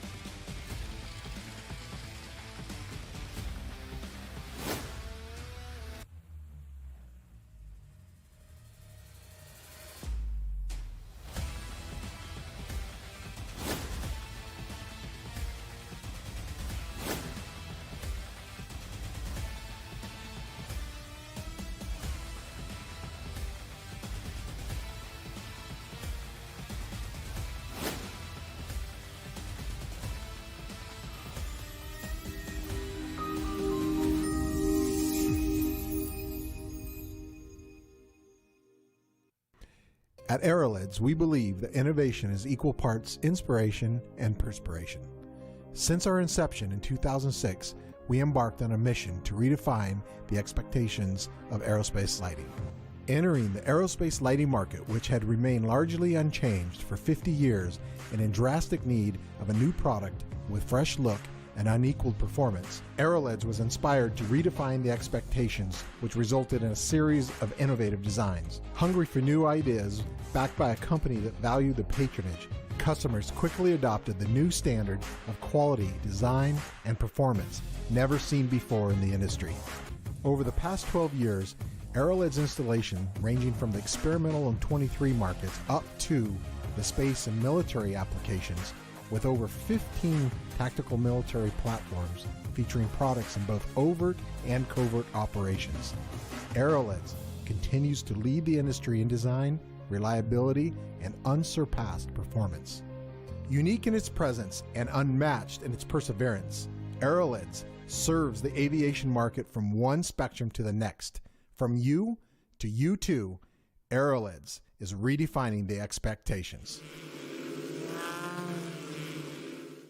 Sarasota was created actually back in the 70s, but we and Bert and Vince, my two partners, they've sold their business to Ryan and Sean, which is my two other partners now. We started around in 1999, 2000, just had one little spot in this hangar and we've built it up from there. So we've been here for 23 years now.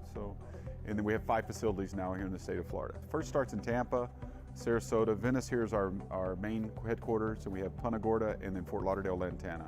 Then we have partners in Brazil, South Africa, Greece, Tullahoma, Tennessee, all over the world. We're the largest Garmin dealer in the world, so that's probably what we've been known for. So we do more installs on aircraft, general aviation, anything really under 10,000 pounds than anybody else in the world. So, and we've been that for quite a few years now.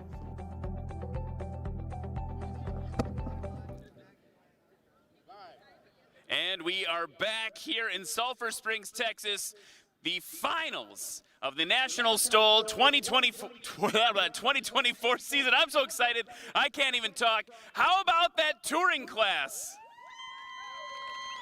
I promised you when we had in the beginning, and I said, raise your hands if you're new here. I promised you excitement, and boy, did we already have it, first class.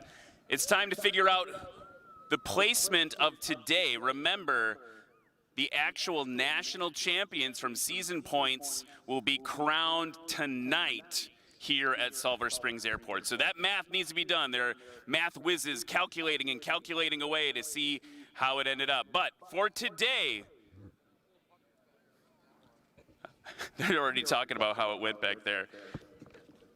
With a takeoff distance of 141 feet, a landing distance of 206 feet, with a combined score of 353 feet, third place goes to John McCardle.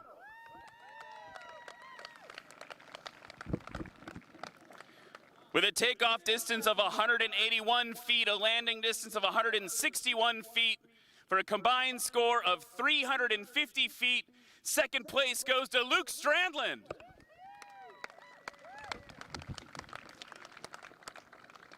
And with a takeoff distance of 147 feet, a landing distance of 189 feet for a combined score of 336 feet, give it up for Brandon Korn.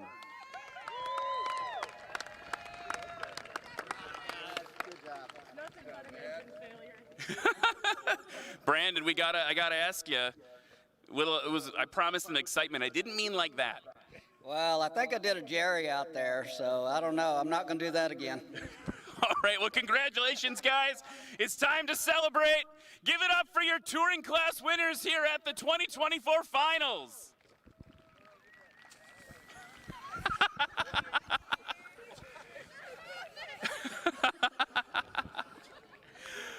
All right, folks, we are going to move on to the next class. It only gets more exciting after this. We'll be right back after just a few more words from our sponsors.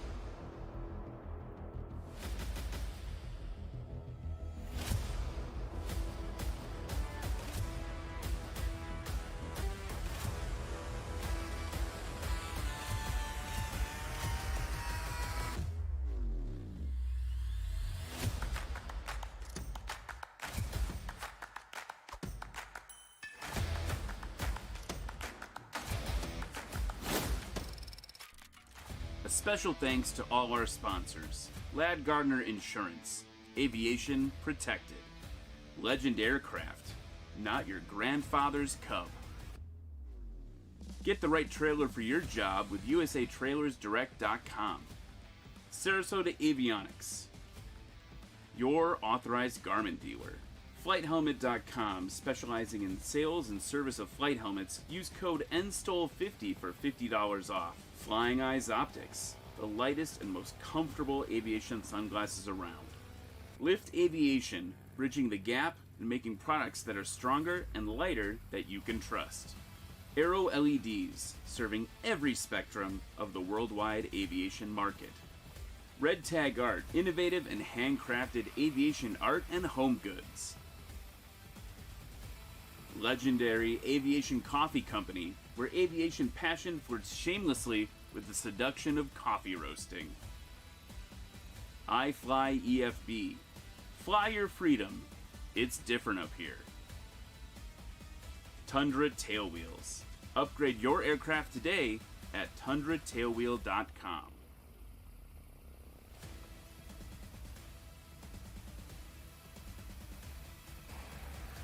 What an exciting touring class. What a way to wrap up the touring class this season. You couldn't ask for more. The deck got shuffled at the end, different than we all expected it to go. You add a beaver in there and an engine failure on departure. Things are just absolutely bonkers. Cam, do you want to take us through the results here at the season finals for the touring class? Yeah, absolutely. So we've got Brandon Korn in first place with a combined run of 336. Luke Strandlin in second place in the Murphy Super Rebel with a combined total of 350.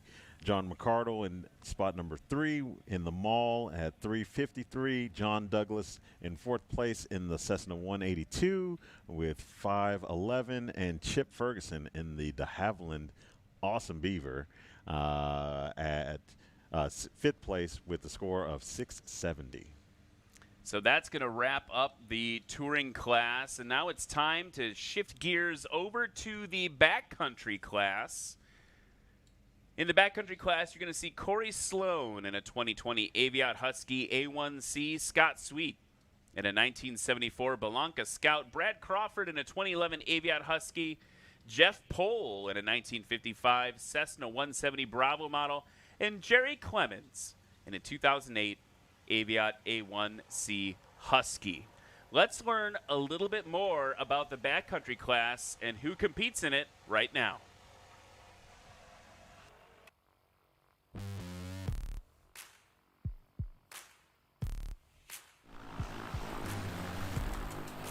So the touring class, it used to be just touring airplanes, and now that we've switched around the classes, because the 170Bs would always win, so they ended up putting us in the Bush class, which it's a touring airplane, and the word has it Austin Clemens isn't coming, because the Super 170's in his class. Tough battle, but Husky will win at the end of the day. A little backstory here. I've been struggling. I used to be super consistent. I think that little 4 or 5 knot crosswind just threw them off. They couldn't handle it. So last night, Micah was inhaling helium, which obviously lightens the load. So I went from the top to fighting for upper percentile. Let me tell you something, Reese. We're out here today with some of these fine airplanes flying, but there's one that was on fire today because I had a front row seat and I watched all 3 of those pilots fly. Sean Johnson was on fire today.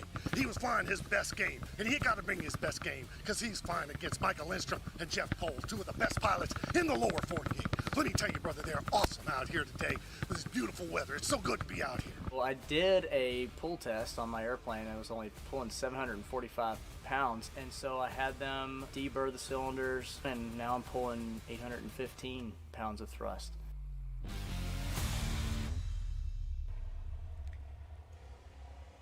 Backcountry class about to kick off here in the 2024 National STOL Finals in the backyard of Legend Aircraft Company here at Sulphur Springs Municipal Airport. It's KSLR if you want to follow along on your EFB app. If you got a paper sectional, maybe. You still got one of those. If you're old school like me and Cam, you can do that. Hey, by the way, while they're taxing out right now, if you're fed up with tailwheel shimmy, looking for a sleeker design with the added security of a locking tailwheel, proudly made in America, Tundra tailwheels deliver exactly what you need. You can upgrade your aircraft today. Go to tundratailwheel.com. They are actually on site this weekend here. Look for the big Tundra tailwheel sign. It's over by Steve Henry's trailer, actually. They've got their tailwheels on display there. You can check them out. Thank you to them so much for their support. Right up in front of you now, folks, we need to give a big round of applause to our backcountry competitors. From Waller, Texas, in race number 37, it's a 2020 Aviat Husky piloted by, give it up for Corey Sloan. Corey is a United 737 captain based out of Houston. He recently bought that 2020 Husky A1C named Lefty Lucy in December 2023, and the Husky is named after being a left leg amputee.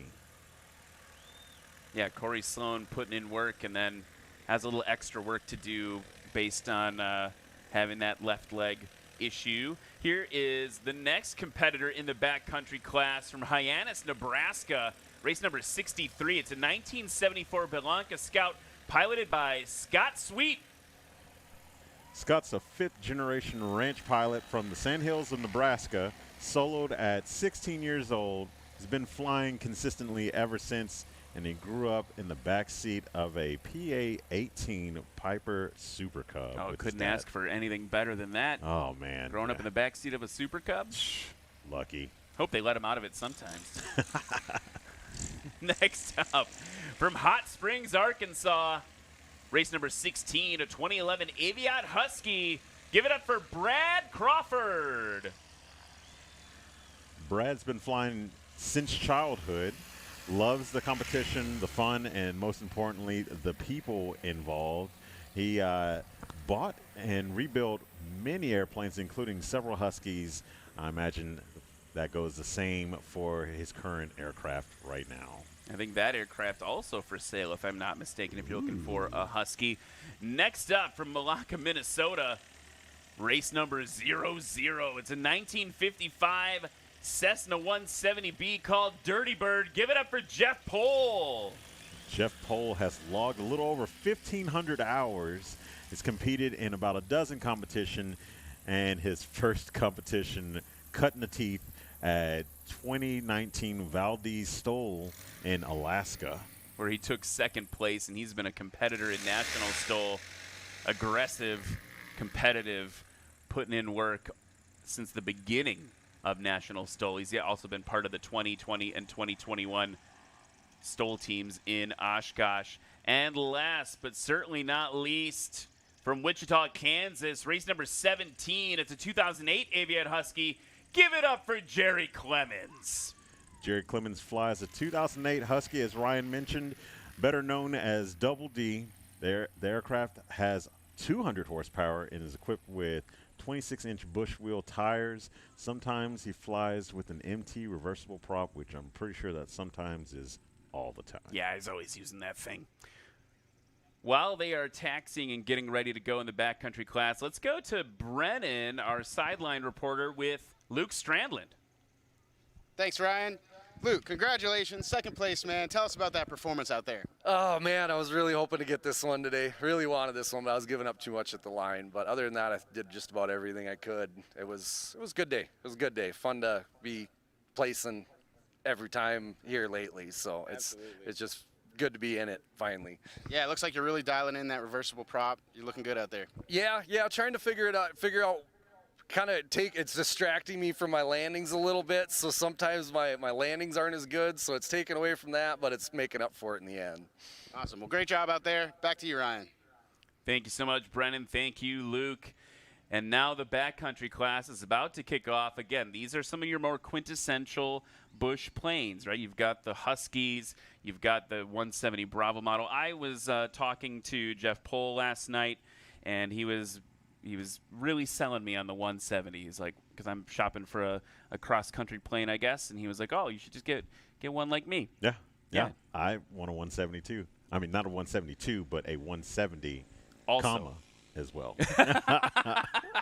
I would also like the 170, but apparently you can only get the Bravo model. No one wants the Alpha. Any of the other. Yeah, No. They don't want any other 170s. Just only the Bravo model is the one to get there. Okay, Corey Sloan now at the line in the Husky.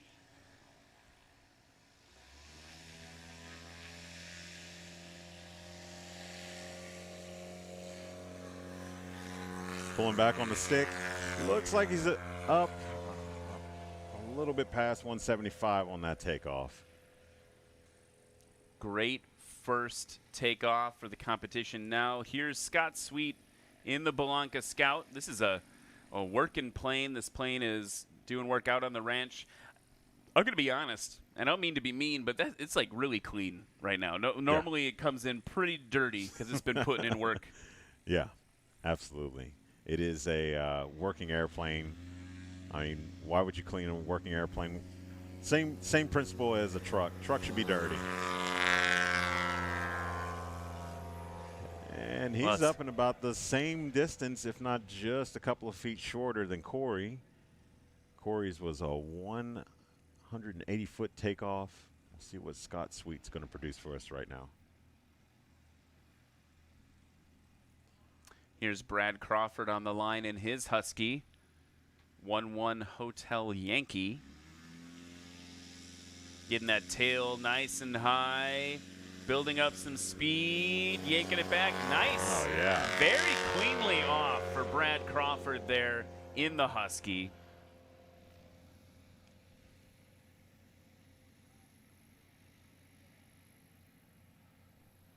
Jeff Pohl in the Dirty Bird. It has been a battle, Jeff Pohl, this season. Every time he's come out, he's just fighting off the Clemens family. Here he is on the roll. Nose nice and low. Oh, nice takeoff for Jeff Pohl. And double locked the Dirty Bird. Let's see what number he produces for us. 134 on that last takeoff. Brad Crawford, 143 on his last takeoff. So Jeff Pohl with the best takeoff so far here in the backcountry class at the finals. Jerry Clemens. Luke, I say this every time, but look how precise he is with that tail. He always just inch by inch by inch. We've got a fight on our hands in the backcountry class. Now, while they take a loop around the pattern, let's go back into the pits. Brennan's with John McCardle.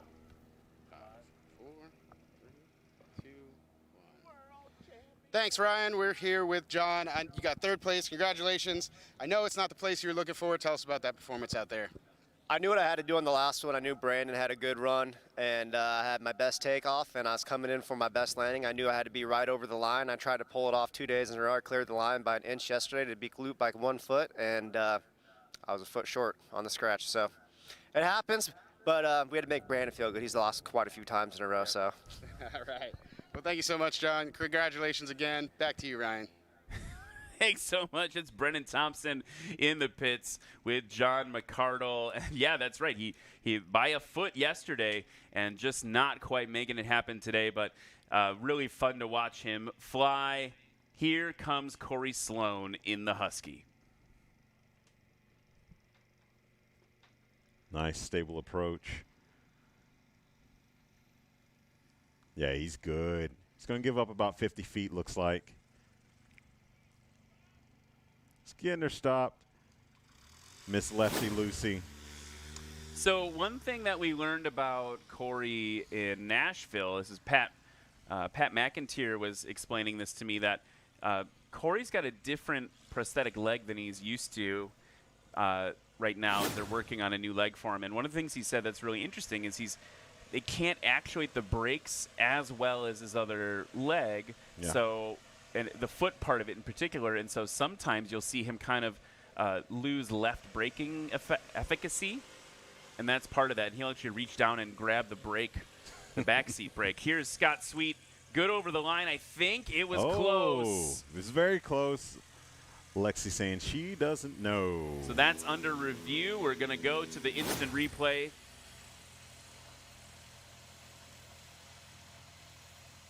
Man, he was just kissing those. Oh, I think that's going to be a scratch. Yet look at the dirt getting kicked up on the line. You cannot touch the line at all. We'll wait for the official call, but I'm guessing scratch for Scott Sweet. Yep, it just appeared on the scoreboard. So he is not yet on the board. Corey Sloan currently in first place with a combined score of 385 feet. Here comes Brad Crawford, one of your buddies. Yep, from Arkansas. He's kissing the tips of the grass. Oh, like an inch over the grass there. Man. Did he make it? If he did, he stopped it nice and short. Wow. Giving us a little tail-up action as he taxis off the They're watching runway. right there, which is well, but I think I see daylight under that wheel. Yep. That tire's not touching, and then beyond the line, I think. Did he save it? Yeah, I think he did. I think he saved it. Whoa, man. Round of applause for Brad Crawford on that one. Holy cow.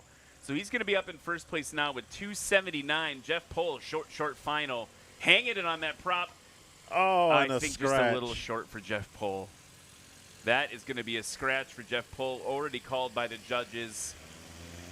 He's not going to be happy about that. Jeff Pohl typically does, a lot of the pilots will kind of like aim 10 feet beyond the line and kind of like dial it back. Jeff Pohl just goes right for it every time. He hangs it out every time. He's like, I'm going for that line. Yeah. From a strategically safe position, not an unsafe flying position. He's just like, I'm going right for it instead of dialing it back. By the way, a quick wind and weather check while we watch Jerry Clemens come in right now. Wind now 120 at 8. So, you look at the windsock, still pretty crosswindy, not a lot over the nose to help everybody slow down. The more important thing, clouds now up to 900 feet broken, overcast at 1,200 feet. So we are getting better and better in terms of our ceilings.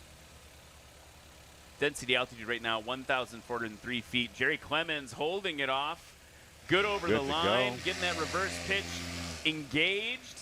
And, that really helps. I mean, he did not have to be as accurate on the line as the other competitors. So he gave up at least a plane length, maybe more. Yep.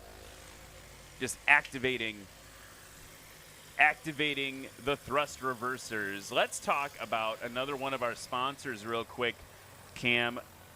We've got an increased focus on safety this year. Yep. Every year we're trying to make National STOL more and more safe. And one of the requirements this year, the season began, was flight helmets required for all competitors. Yes. And what better place to get a flight helmet than from flighthelmet.com? It's a specialty company that specializes in the sale and service of flight helmets, flight helmet comms equipment, flight clothing, and safety and survival equipment.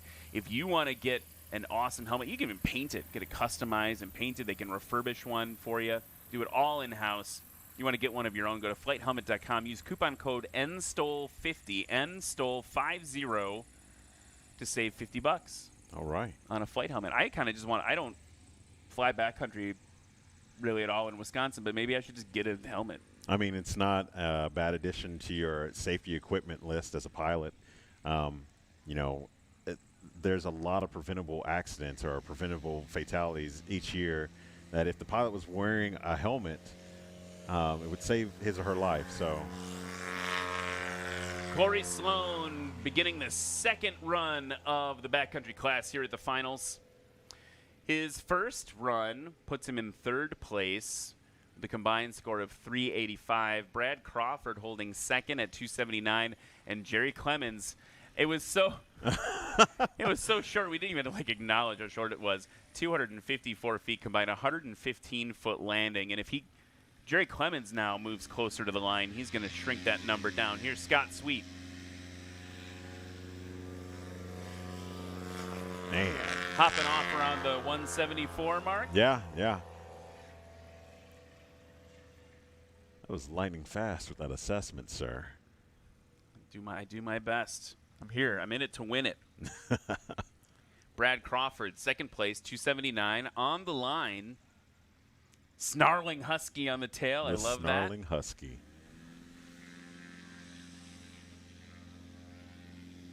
Let's see if he's got any bite.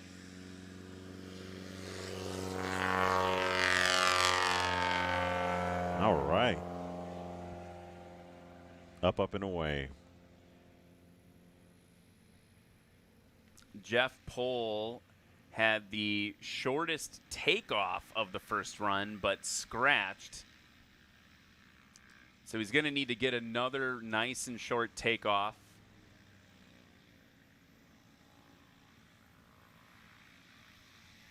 Brad Crawford's, by the way, a little bit longer that time, up to 166. Here goes the Dirty Bird.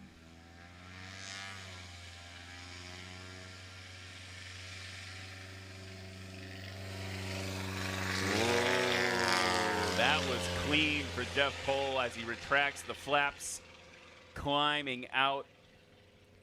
Was it shorter than 134? 124, so even better for Jeff Pohl, getting it dialed in on the takeoffs. Here's Jerry Clemens, currently in first place with 254 feet combined.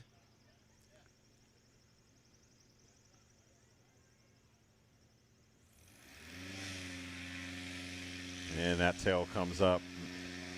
It's mechanical. Yeah. Okay. I do feel like Jerry Clemens is a competitor that, I don't want to call it reactionary, but I don't know what else to say about it. He's so calculated in his tail raising, things like that. Like, it's very clearly scripted and pre-rehearsed. He's put in all the practice. He's put in the reps. Yeah. But then whenever you see a competitor put a new bar out for Jerry Clemens, he'll come after you. Case in point, Jeff Pohl's like, I have the best takeoff score. How about 124? Beat that. Jerry Clemens like, okay, 6 feet better at 118. So Jerry Clemens always chasing Jeff Pohl. It's Jerry Clemens and Austin Clemens, his nephew, are just always fighting Jeff Pohl. Here is Corey Sloan in the Husky. Lefty loosey. And he's good on that landing. No scratch for him. Getting it stopped real short. Just a little bit over 200 feet.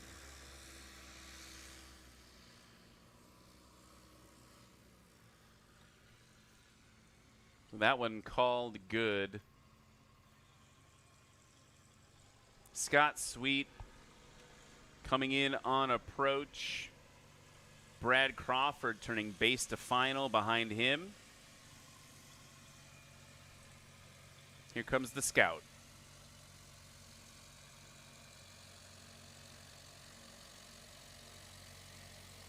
He's just inching his way down. Oh, that was beautiful. Very gracefully done. Yeah. We talked about this weekend a lot because there were a couple of Scouts here for Lone Star. Yeah. Scott Sweet was one of them. They've got that metal spring gear. It's also something that Jeff Pohl has to worry about. They don't call it spring gear for nothing, right? If you land too firmly on that spring gear, you're going to get sprung up into the air. You'll get and the thrown. Scouts, the Citabrias, that's a thing that they fight a lot. Yep.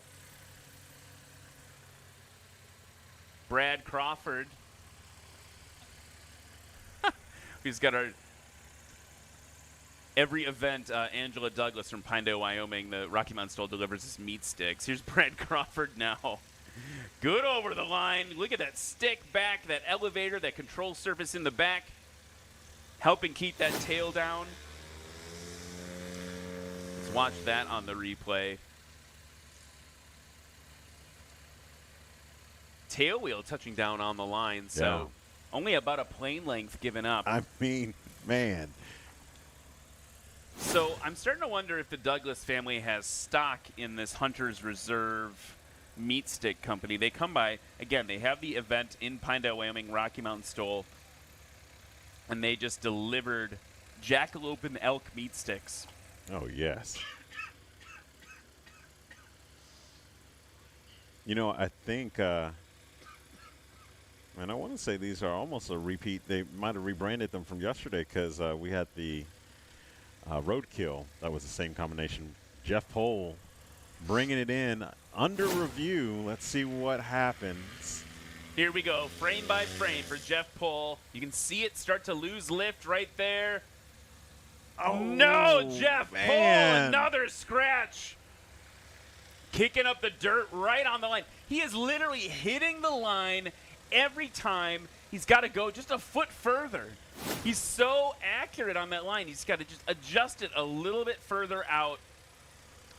2 scratches for Jeff Pohl now. Yeah, come on, Jeff. Let's go.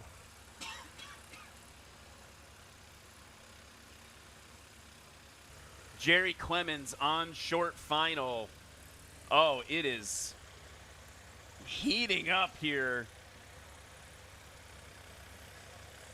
Ooh. Okay, good over the line and much more accurate for Jerry Clemens that time. All the judges excited for Jerry. Look at that. Getting it stopped over there. Waiting for the scores to come in. Let's look at the season standings. Again, everyone competing in the backcountry class right now gets one last batch of season points to apply to their season standings. Right now, Jerry Clemens way out in front with 145 season points. Jeff Pohl, though, and Brad Crawford tied for second with 83 feet. 83 points. Scott Sweet in fifth. Corey Sloan down in seventh with 37. So, really, if I'm Jeff Pohl, you got to get on the board ahead of Brad Crawford, or you're going to give him second place in the entire season. Yeah, he doesn't want to go home not scoring anything in finals. So I know that fire is lit right now for Jeff Pohl. And had Jeff not scratched, that would have been a 247-foot combined run, which would have put him in second place ahead of Brad Crawford. Right now, Jerry Clemens in front with 214 feet combined. Brad Crawford with 279 for his best run so far. Scott Sweet holding third with 360. Corey Sloan in fourth. Here he is on the roll.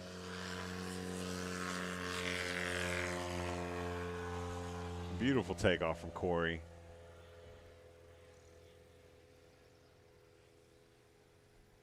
Looks like the judges are getting their numbers straight within themselves.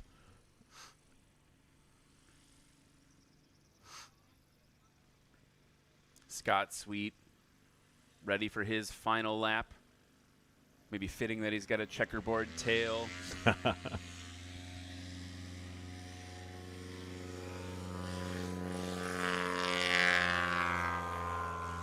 Putting in the work aircraft. Scott Sweet. Check out, sorry to interrupt, Cam. No. Check out that windsock. Oh, yeah. Look what's happening there, folks. Keep an eye on that. Always glance at that whenever you can before every run, because we've got more, the wind's shifting a little bit more into a headwind, and as soon as I said that, I jinxed it, and now Brad Crawford departing with more of a crosswind from the left. Yep. Not sure it made a difference, though, because they're pointing at, what, around a 125 to 145. There's some deliberations by the judges there. Brad Crawford's best takeoff so far today, 143. Here's Jeff Pohl on the line. He had the second best takeoff of the backcountry class here in Sulphur Springs with 124. He is getting amped up. Let's go, Jeff. He has no issue getting that tail nice and high. Yank it back nice and clean for Jeff Pohl. Pulling those flaps back.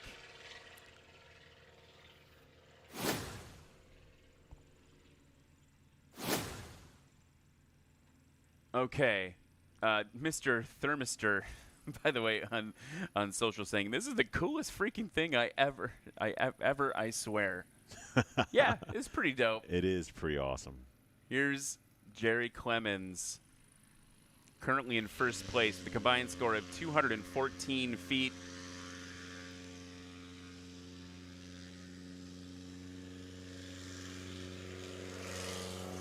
Pulled a little early for Jerry Clemens.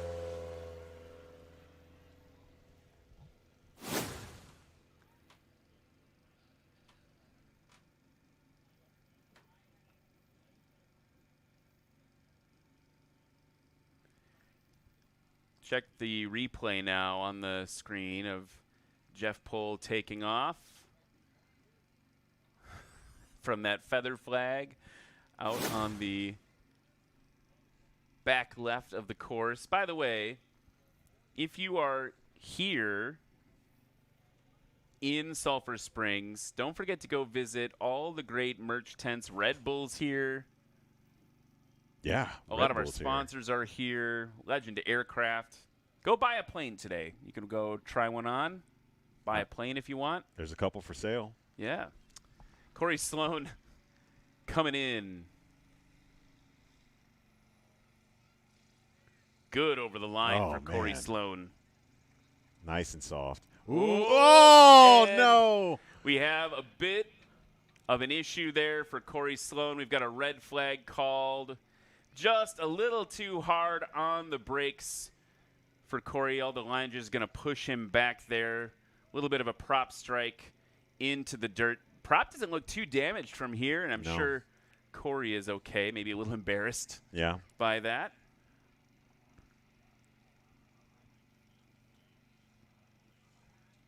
All right, looks like we're recovering to the main runway, and everybody's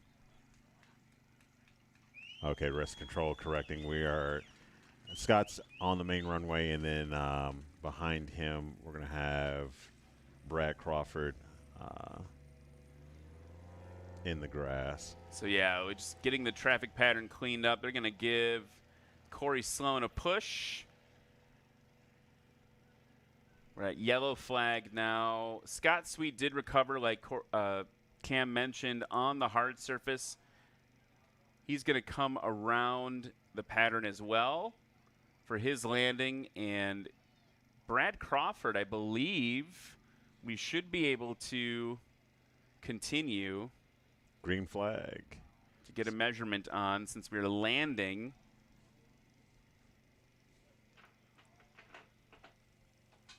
Here's Brad Crawford now. Over the line, good. He's got to keep that tail down. Ooh. Oh, same thing. Feel it. I'm gun shy about it now. They're going to get the stopping measurement there. So a scratch on that one for Corey Sloan. You can't, I mean, I'm not saying he would have done it on purpose, but you can't nose over and get a positive score from that. So scratch for Corey Sloan. He's going to hang out in 4th place. Scott Sweet is in the pattern, so we're going to see on the replay there as Scott Sweet comes around as well. Just a little too much brakes and digging up a little dirt there for Corey Sloan. Jeff Pohl on approach.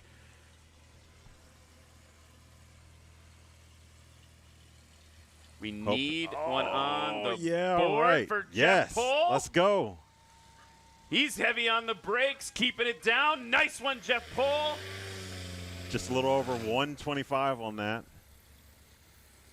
Looks like the Jeff Whisperer Amanda put in some work, made that magic happen. Here we go. Watch this. We got to make sure oh, no. I see a little dust. Let's see what the judges say about it. We may be fine. No, on that angle, it does not look like the right main hit at all. Phew. Okay. Call stands. Call stands good for Jeff Pohl on that. Saw my life flash before my eyes there. So he now is on the board with a combined score of 255 feet. Jerry Clemens on final approach, and then we just need to recover Scott Sweet out of order to wrap up the backcountry class. Here comes Jerry Clemens hanging it on that prop. Tail nice and low. He's going to cut the throttle, drop it in, reverse thrust, and he is stopped. He chose the plop and drop approach, which dissipated a lot of that energy into the ground on top of using the reverse prop.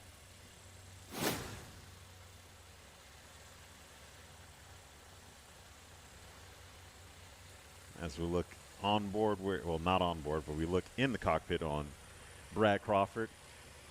Scott Sweet now on final. By the way, we've got some, look, it's like a Cub with floats going for a little, taking giving off it a rip. with a tailwind. All right. Here comes Scott Sweet in the Scout. Good over the line for Scott Sweet. He's going to get heavy on the brakes as well. You got to wonder if in your class you see a prop strike, if that just makes you a little less aggressive on those brakes when it happens to someone else. Yep. So that is going to wrap up the backcountry class here in Sulphur Springs, Texas. We are in the middle of the 2024 season finals for National STOL. We'll be right back right after a word from our sponsors. We'll see you in a second.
Looking for a more affordable entry into bush plane flying?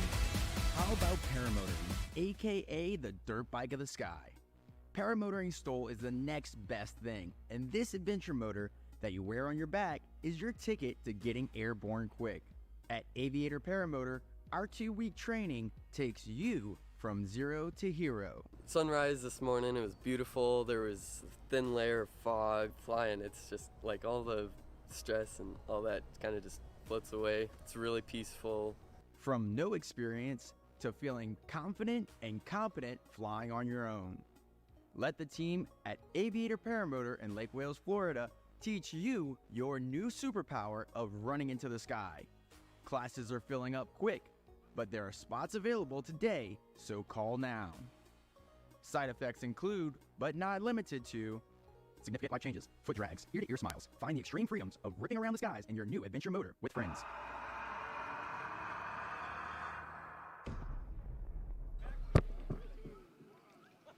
And we are back here in Sulphur Springs, Texas. If you're just joining us at home, we're in the middle of the national finals for National STOL 2024. And woo, things are getting a little exciting. And we've got 3 more classes to go. Let's give it up for this backcountry class, folks.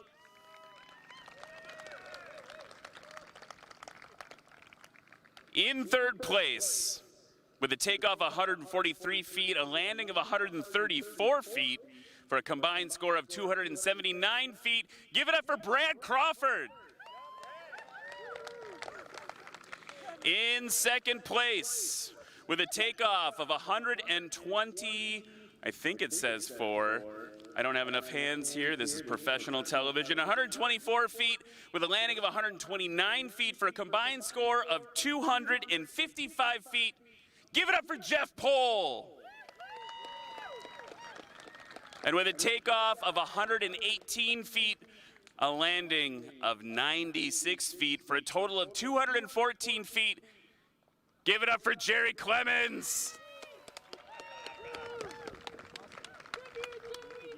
Jerry, how was it out there today? How'd it go? It was a lot of fun. Anyone you want to say hi to at home? I'll say hi to Melinda and my boys and the girls. Hello, boys and girls. And all these boys and girls. Yeah, let's give it up for backcountry class. All right, everyone, we're going to be back with more STOL action right after this. Come on, guys, time to celebrate. Let's go. They're just watering the glass with it. You guys are lame. That was lame. No one wants to get sticky. All right, we'll be back with more STOL action right after this.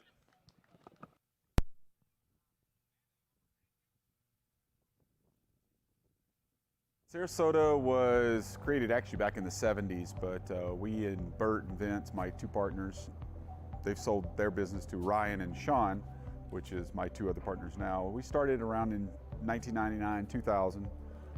Just had one little spot in this hangar, and we've built it up from there. So we've been here for 23 years now.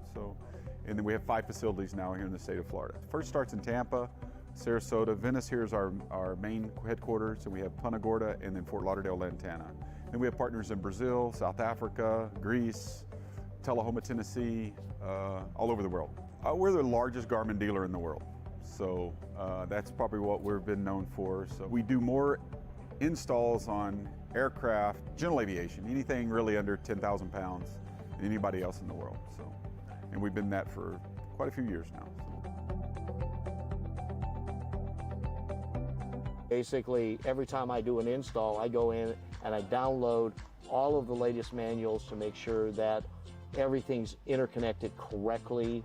We don't miss anything. We don't miss any on-off switches, any warning lights.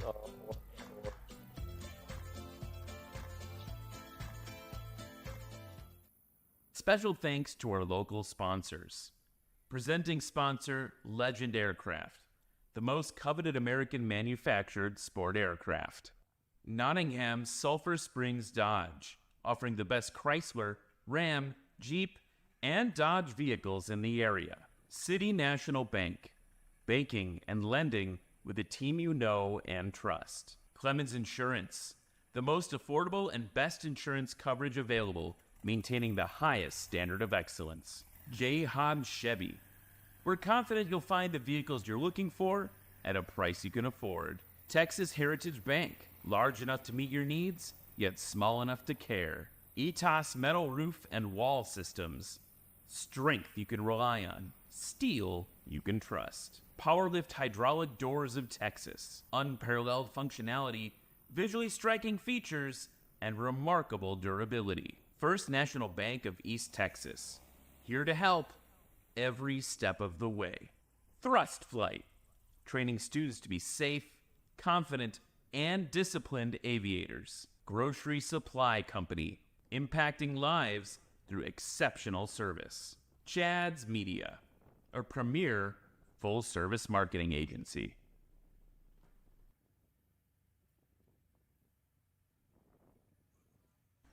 And we are back here in Sulphur Springs, Texas, and it's time to kick off the sport class in just a minute. Check out Pat McIntyre on board with him right now. But first, Cam's got to walk us through the scores of the backcountry class. All right. In first place, Jerry Clemens with a combined total of 214 feet.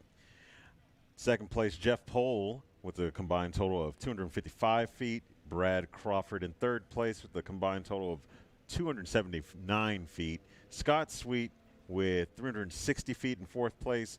And Corey Sloan with 385 feet in fifth place. So that is the backcountry class. We're going to switch gears now to the sport class. You're going to see David Curley in a 2017 Just Highlander, Eddie Sanchez in a 2023 Just Highlander, Lee Boyd going to be rocking it out in a 2019 Carbon Cub, Joel Milloway in the Short Tail Rans S7, and Pat McIntyre in the 2006 Long Tail Rans S7. So that's going to be the sport class. Let's learn a little bit more about the sport class competitors, and then we'll kick the action off right after this.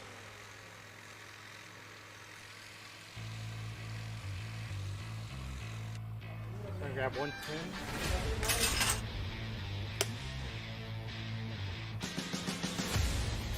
Rick, taking the big bounce. Okay. He's sliding. Came down and I was braking and it just shattered across the weld. My name's Justin Tisdale. I'm flying a Zenith 750, flying in the Spark class.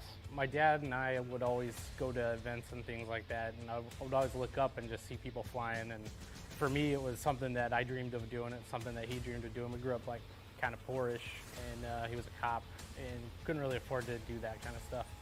So after I got out of the military, I started looking at aviation. I was like, man, I think I could do that. Wound up completing that dream of his and mine to become a pilot.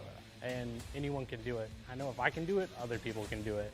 Howdy, I'm Levi No Guess. I'm from Killeen, Texas. I'm here for the fun. If I win, that's great. If I don't, I'm still having a blast. My name is Sheldon Hetherington. I'm flying Redbird, a Zenith 750 STOL. Here's Sheldon now in Redbird, overcome that axle issue that he had and now has it up and running.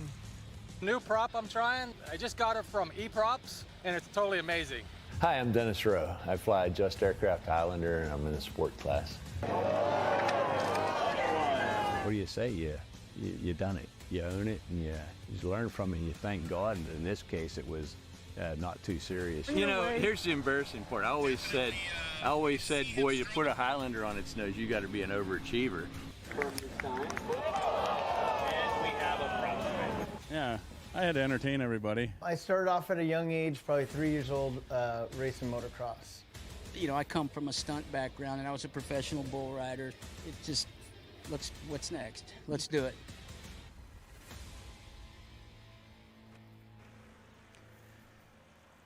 Let's gear up for the sport class here at the National STOL 2024 season finals. It's the championships. It's for all the marbles, all the beans, all the treasure. The glassware, all the dishware. It's for all the things. All right. The full kitchen sink. the full meal deal. That's what's going on here right now in Sulphur Springs, Texas. If you're just joining us, my name is Ryan Dombrowski. I'm Cam Walton. And we are bringing it to you from the booth, and very excited and honored to be here with you today. So, there we are. Hello, everybody. Hey. And we're gone. There we are again. Hey. That's us. Ryan, Cam. Having fun. We're in pilots. The booth. We like it. Yeah. Airplanes are cool. All right, let's get you guys introduced to this sport class right now. Up in front. We've got the man, the myth, the legend. Well, there's too many of them. There's too many of them on my sheet here. David Curley. Dave Curley, we called him Disco Struts, from Spicewood, Texas. Race number 11. It's a 2016 Just Aircraft Highlander. Give it up for David Curley. Dave came to flying in later in life, enjoys the capabilities of bush planes for exploring untracked areas, and appreciates STOL competitions for meeting great people and learning in a focused manner. Next up, from Willis, Texas, race number 48, a 2023 Just Aircraft Highlander. Give it up for Eddie Sanchez. And by the way, Cam, I don't know if you see on the camera right now, Eddie's boys are here to watch for the first time ever. We've got Colton, who's a pilot, also his son Leighton. We've got his sister Pam is in the crowd. Hey, hey. And then also his dad Roy is here too, right? And there's Sherry, his wife. Everyone's here, the whole Sanchez clan, ready to cheer on Eddie. It's so great to see them in the crowd. Next up, from Appleton, Tennessee, race 219, a 2012 Cub Crafters Carbon Cub. Give it up for Lee Boyd. Lee Boyd is originally from Houston, Texas, now based in Appleton, Tennessee, near Chattanooga. Started competing in Swamp STOL earlier this year and is on his... Actually, this is not up to date. So yesterday was his 7th competition. This is his 8th. Number 8. Number 8 for Lee Boyd. Watch what he can do in that beautiful blue Carbon Cub. In front of you now, from Blackfoot, Idaho, it's a 1996 Rans S7, race number 4. It's called the Tiger Shark. I can't figure out why. Give it up for Joel Milloway. Joel Milloway is a pilot, A&P, builder, and fabricator. That awesome aircraft was, you said yesterday, was named by his kids? Yeah, they came up with the scheme with him is what I was told, and he said he spent a lot of time trying to figure out how to make those tiger stripes look good. Man, that's awesome. He spent a lot of different techniques getting that figured out. From Lincoln, Nebraska, it's race number 40, a 2006 Rans S7. Give it up for Pat McIntyre. Pat McIntyre is a part-time veterinarian specializing in orthopedic surgery for dogs, part-time professional pilot providing flight lessons and contract flying, including in a Pilatus. Oh, how come he's never taken me for a ride in that? I don't know. We need to get him to bring it here for I'm not complaining. I got to ride in Tennessee last year. Pat gave me a ride in the S7. Got to see a little bit of his skills firsthand. Oh, yeah. Very confident pilot. Okay, so we're getting ready to kick off the sport class here in Sulphur Springs. Let's look at the season standings as they taxi up to the line. Pat McIntyre currently in the lead for the national championships with 174 points. Joel Milloway with 119 points. Lee Boyd with 61 points holding third. Eddie Sanchez in fourth with 52 points. And David Curley's down in sixth behind Dennis Rowe, who's not here this weekend, with 38 points. So the one to watch is Eddie versus Lee. They're very tight against each other in the season standings. Here, David Curley now. He turned his lights off. Is that because we were calling him Disco Struts and he didn't like it? That might be why. Are they on? He had them on when he was taxiing, for sure. Oh, I thought he turned them off. And oh, there they are. nice. I can see the Disco Struts now. Okay. Just an illusion from my side of the field here. Parallax. All right, that looked like 115 feet, maybe. 117 feet. That's awesome. David Curley. Eddie Sanchez now. This aircraft, holy cow, does it have a lot of horsepower. It's a Yamaha 998 Sidewinder Turbo. 270 horsepower. Listen to it spool up. Man. That's dumb. That was just like a short, just a lot of power. Power to weight ratio. 777 Captain dropping it into the sky. Man. Lots of power. Look how just like so fast. Yeah. Just sprung into the air. Lee Boyd now in the Carbon Cub. This is more of a standard arrangement in terms of engines. powered by a 340. It's got 31-inch Alaskan Bush tires. Big old Kato prop up front. He's got those Acme Aero shocks.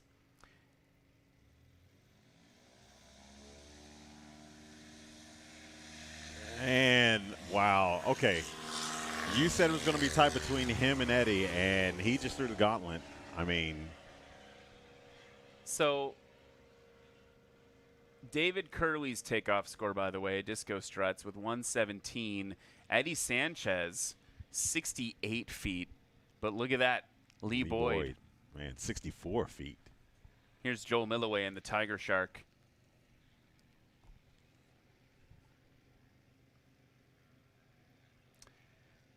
Joel Milloway getting the Tiger Shark spooled up. Another stupid dumb number. Yeah, I mean, he's approaching this like you think of it in cars, right? You've got the Lotus brand of cars. That's Joel Milloway, right? Like just like keep it light. It'll be fast, or in this case, it'll climb well. He's also got an E-prop on the front. We'll talk more about that in a minute. Here's Pat McIntyre in the other S7, race 40. Joel Milloway had 57 feet for that takeoff. Little bit of headwind coming at Pat right now. Not a lot. Crosswind from the left.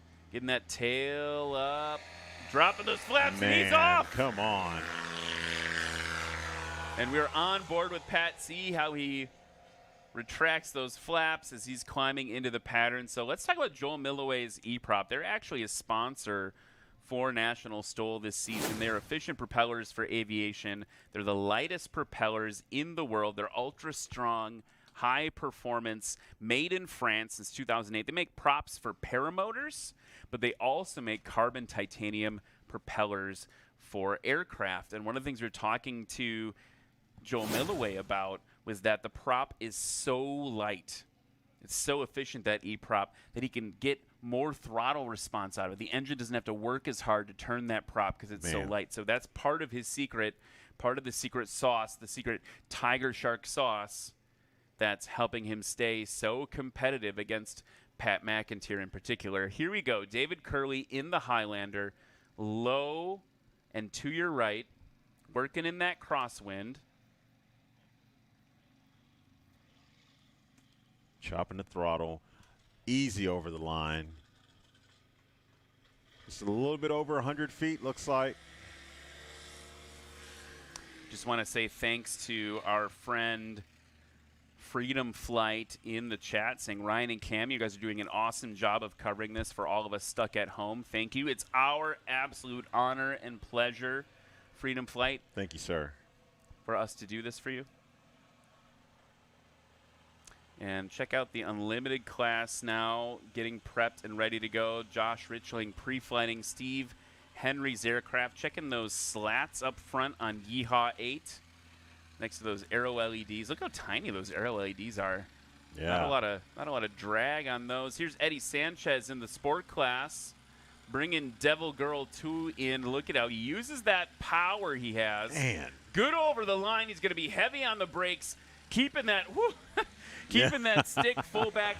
The elevator, we haven't talked about this yet, I don't think. The elevator is the control surface on the back of the aircraft. Watch it work as he's getting it modulated to get over the line. And oh, wow, that was close. That was really close. For Eddie Sanchez over the line there.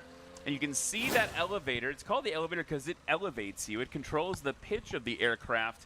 You can see him having this stick full back, that elevator full up, providing some aerodynamic forces to keep the tail down. When the elevator does not stay effective, when you run out of airspeed, then you have a Corey Sloan prop strike type problem. Yeah.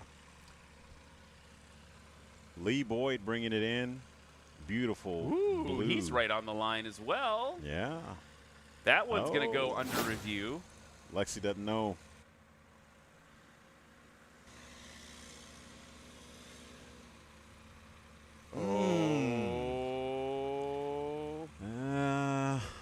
It does feel like that is a scratch. It does. Both mains down. So a scratch for Lee Boyd. I want to give you guys an update on the scores right now. with a combined score of 137. Eddie Sanchez is your current leader.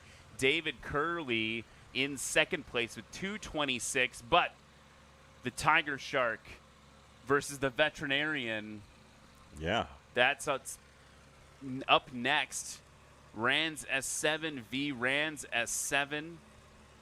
You said the secret Tiger Shark sauce. Is that what goes on some shaved ice? So is that going to replace Tiger's blood?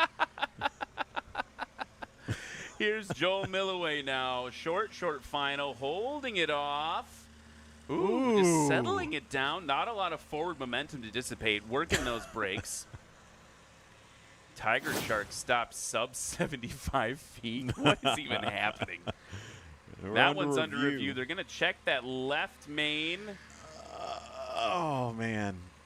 That is a scratch for Joel Milloway, and that is heartbreak because a 57-foot takeoff with a sub 75-foot landing, that is class leading. That's actually unlimited class potentially scores. So a scratch for Lee Boyd and Joel Milloway. Here comes Pat McIntyre in his S7. Ooh. He's going to be holding it off a little bit of a balloon. Good over the line. Gave up a plane length. And he stopped just, I would say that's like just over 80 feet for Pat McIntyre. So that puts him in a really solid position. He's on the board. Milloway and Boyd not on the board yet. Now they've got to work to get something safe. Right now, as we head into the second run, Cam, we've got 137 for Eddie Sanchez, 150 for Pat McIntyre, and David Curley in third place with 226. It's going to be interesting to see what Lee Boyd and Joel Milloway do for us in this next round. I know they're both not going to be happy with DQs for that last round, but Joel especially because his competitive nature you can see it. You can just see it in the paint scheme on that aircraft. I mean, it looks good for a reason. It's because he pays attention to detail. That's right. Well, in detail, that's what makes the man. Yeah. That's what makes the pilot. Here he is now on the line in the Grasshopper. If you're just joining us here online, it's Cam and Ryan bringing the National STOL 2024 season championships to you from Sulphur Springs, Texas. We're in the middle of the sport class right now. Nice clean takeoff for the Grasshopper there. Is there such thing as a buttery takeoff? That was smooth. I mean, that was very smooth. That was smooth. Would you debutter the bread if you're taking off? Because you butter the bread when you land. Maybe it's a silky takeoff? Silky takeoff. I don't know. It was nice, though. Eddie Sanchez now in the Devil Girl 2 coming up to the line, prowling up with all that horsepower. Look at him. Take position, especially from that drone shot there. He's aiming right at that flag, this flag right in front of the booth. They cannot aim any further to the left than that flag. He wants to get every ounce of that crosswind. Look at it. It's a little more headwindy now from the left. He's on the roll, pulling back. Oh, man. Maybe just a little early for Eddie Sanchez. Woo-wee. Man, I mean. Those Yamaha engines are just totally changing the scape of STOL competition. Bridging the gap between motor engines like regular vehicle engines, non-aviation related engines with the Yamaha and with the Rotax. I mean, they're outperforming a lot of your traditional. Like this airplane here, powered by their traditional air-cooled engine. Here we go. Oh, wow. Was that also buttery? Was that also silky? I mean, absolutely. Buttery, silky. Yeah. Here's what I think is happening, too, and this is awesome because normally the unlimited class in particular does not get good wind. Yeah. They usually get kind of like the dregs of the middle of the day by the time they come out in their fire-breathing, insane machines. Look at the windsock. It's starting to shift more into a headwind for competitors, and that's got to make folks like Steve Henry, like Justin Metters, real happy. Joel Milloway on the line, spooling up that E-prop. Man. Floating it off. I don't know what to say. This is not the sport class. It's the silk class. The silk, the silky smooth, the dulcet tones of the sport class here at the National Championships. So Milloway not on the board yet. And look at these insane takeoff numbers. We haven't seen these in a while this season. Normally it takes a heck of a lot of wind over the nose to get numbers this short. Yeah. People are just dialed in today. Eddie Sanchez at a 62-foot takeoff. Lee Boyd, 67-foot takeoff. Joel Milloway, 58 feet. That's a 58-foot takeoff for Joel Milloway. Pat McIntyre on the line. Ooh, taking a bite out of crime. Oh, man. Now, Pat McIntyre currently in second place. We'll see what that takeoff number comes in at, but he's done something a couple times this season. I call it McIntyring, where he'll be in even fourth place. Yeah. And then the final run, the stars align, he gets focused. Blammo, first place. We'll see if that happens again. David Curley low and to your right. Here's the replay of Eddie's takeoff. From the flag cam. Flag cam, 62 feet. Brom. Oh, hey, guys. I'm airborne. I don't think his 777 can do that. No, I don't think so. It's got a few more people on it, though. Pat McIntyre's takeoff score just came in 78 feet, so 10 feet longer for him. It did feel like he pulled a little early on that one, but the landing can really make the whole run. Here comes David Curley. Little bit of throttle. Ooh, good on line. That landing. Getting it stopped nice and short. And you saw that tail start to come up, and he released those brakes. Yeah. He had to roll out a few more feet. Let's watch that again. Ooh. You couldn't have gotten closer to the line than that. Like a centimeter of daylight under there. Yeah. Woo, David Curley. That's going to put David Curley into third still with 168, but a massive improvement for him. Eddie Sanchez, your current leader in the sport class here at the finals.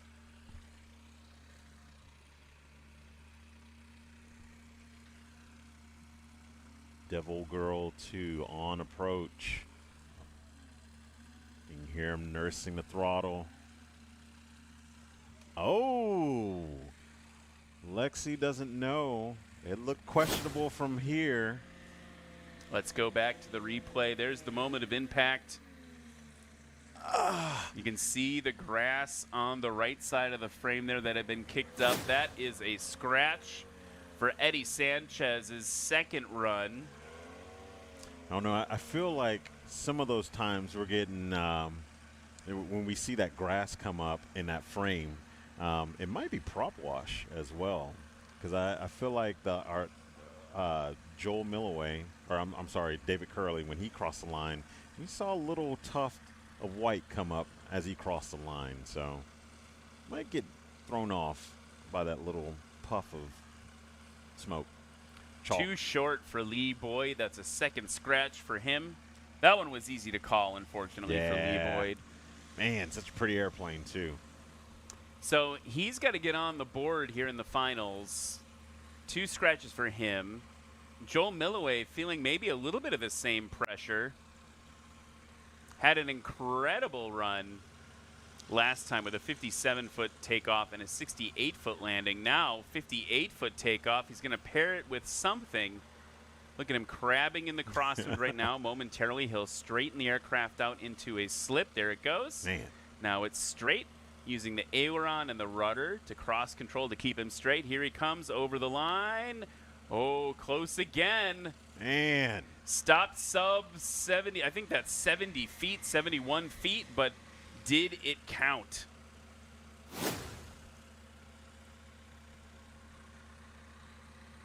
Oh, looks like, yeah, he touched the line. Another scratch for Joel Milloway. The finals, the pressure of the finals working against him.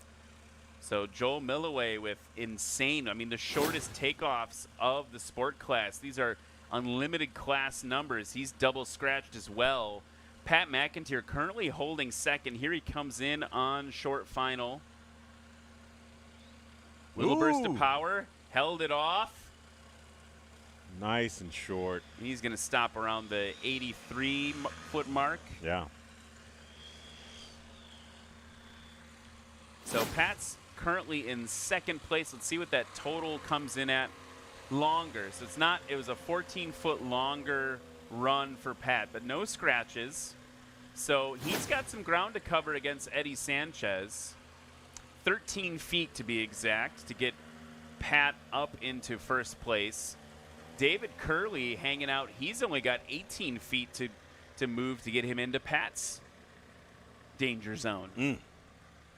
So it's going to be close. We got a fighting battle here happening in the sport class as they get ready to reposition for another run around the pattern, their final lap. Let's talk about our friends over at Flying Eyes. They're a great sponsor of National STOL. I wear Flying Eyes in the cockpit, but I also wear them here in the booth. Check it out. They actually fit under the headset. That's kind of the whole thing. It fits under the headset, doesn't break the seal. But here's the cool thing. Check this out. They're non-polarized sunglasses, and if you're like me, you need the prescription. Boom. Blammo. Magnetic shades. Again, non-polarized. You can see your instruments. You can use coupon code National STOL, all one word.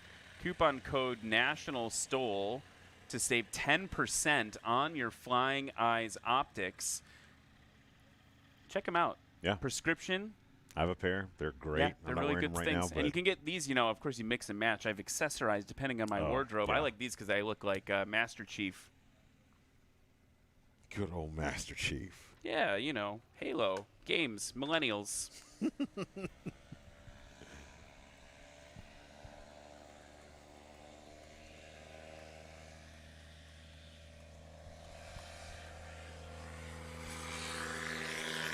All right, David Curley. There goes David Curley in the Grasshopper, currently in third place. Nice buttery takeoff.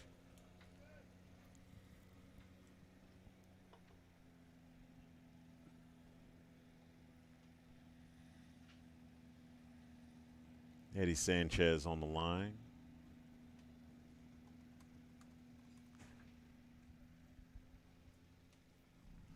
Devil Girl 2. Waiting to spool up all 270 of those horsepowers. All those ponies. You're going to see the same engine compete in the next class, operating at 300 horsepower. Nice one for Eddie Sanchez. Just a fraction of a pull too early. That tail bounced, right? It didn't plop up into the air. Yep. Plop up into the air? I don't even know. That was amazing. If the tail bounces and the plane's not flying, it's just a little too early of a pull. Here is Lee Boyd at the line. Man, the pressure is on. 65-foot takeoff for Eddie Sanchez. That is incredibly consistent. 68 feet, 62 feet, and 65 feet, except for the scratch in the middle. Lee Boyd.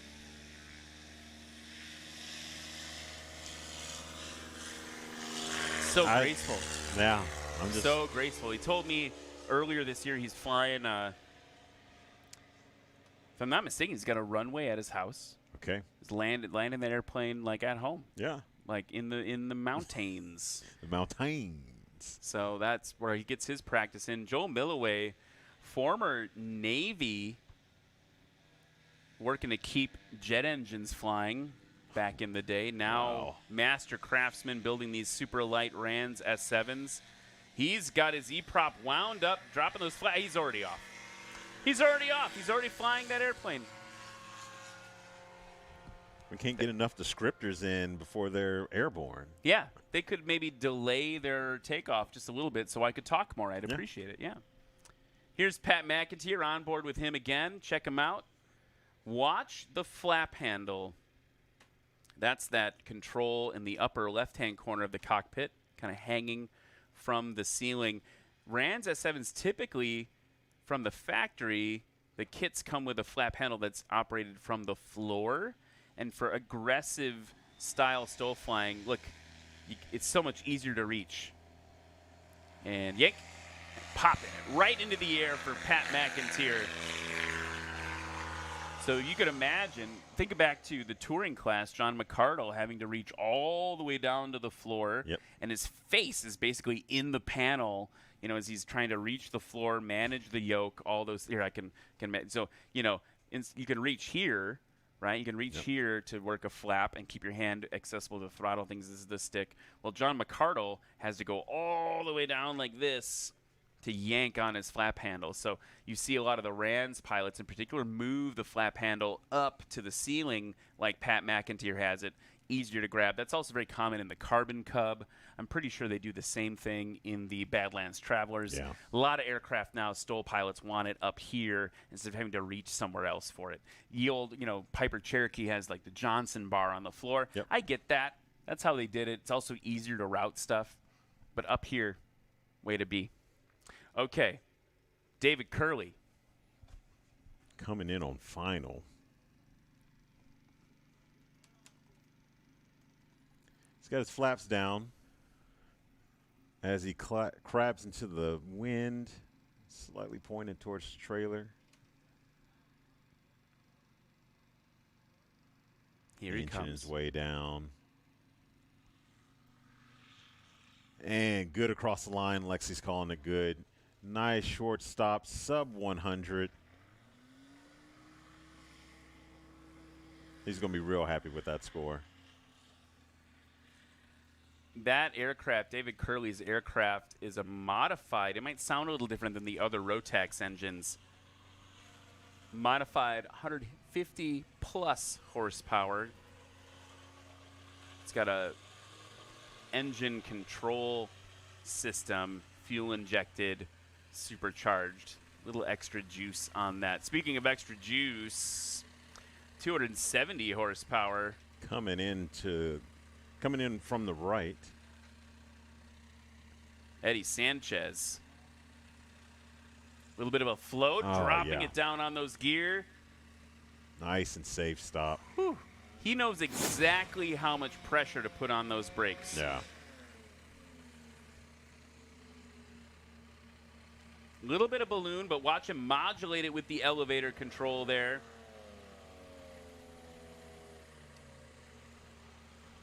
Let's see Still what number in first place. 83 feet on that landing. So his 137-foot combined score is going to hold.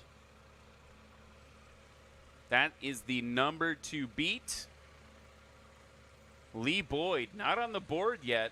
Here's his last chance in the season. All right. He's going to hold it off nice and long, give it up. He's got to just get on the board right around 175, maybe 180. On board with Pat McIntyre as he turns left over the lake. Is that left final? Yeah. left final. He's on base leg, I think is the correct way to talk about it.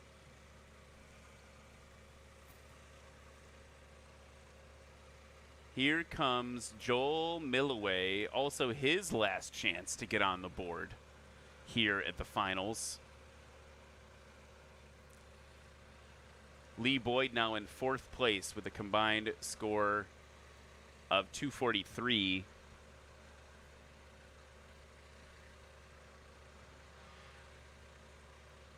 Here comes Milloway. He's been exactly on the line. He just needs to get a little bit further. Whoa. Man. He's not messing around. No safe distance for him. Looks like 76, 77 feet because we measure from the further away tire, and he's good over the line. Good job for Joel Milloway. That's going to pop him up into second place with 139 feet. David Curley's off the podium. Pat McIntyre holding for third.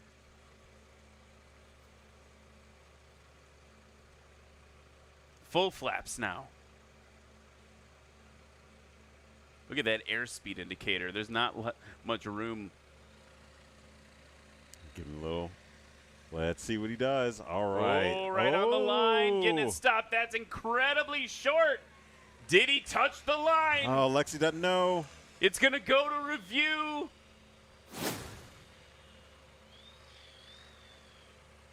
Oh, what's it going to be? Watching the replay in the booth. Oh. And a scratch for Pat McIntyre. Keeping him out of first place. Heartbreak for McIntyre in the sport class. And that was the run. He would have won. He would have been first place. Just a little too short. We are going to wrap up this sport class in just a minute. We've got 2 more classes of finals to go. Hang with us, folks. It's only going to get louder and shorter from here.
We've had it in all of our airplanes.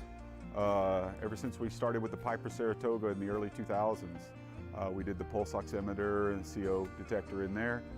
We've upgraded to there. Now we have a Cessna 340 that I actually was talking to him in Germany last year, and he was like, oh, you got to put the cabin altitude thing in the plane. I said, well, send it to me. So we put it in there, and it actually is really nice. This aircraft flies above 18,000, 10,000 feet, so up to 23,000 feet. The other day, the cabin altitude light comes on the manufacturer's panel, and boom, the CO Guardian comes on and says, all right, you're above 10,000, your cabin altitude is above 10,000 feet. So watch out. So it's kind of nice to have that redundancy in the plane. So for a pressurized aircraft, that is so important for me. I get that oxygen mask ready, make sure my oxygen is good.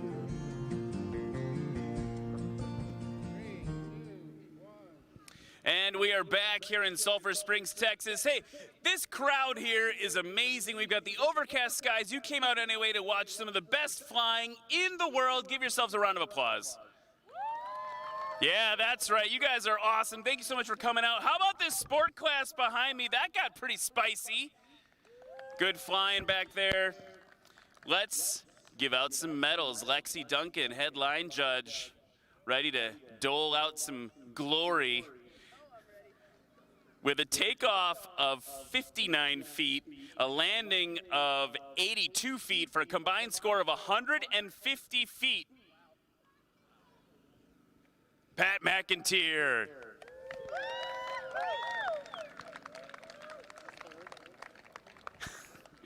In second place with a combined score of 139 feet with a 57-foot takeoff and an 81-foot landing. Give it up for Joel Milloway.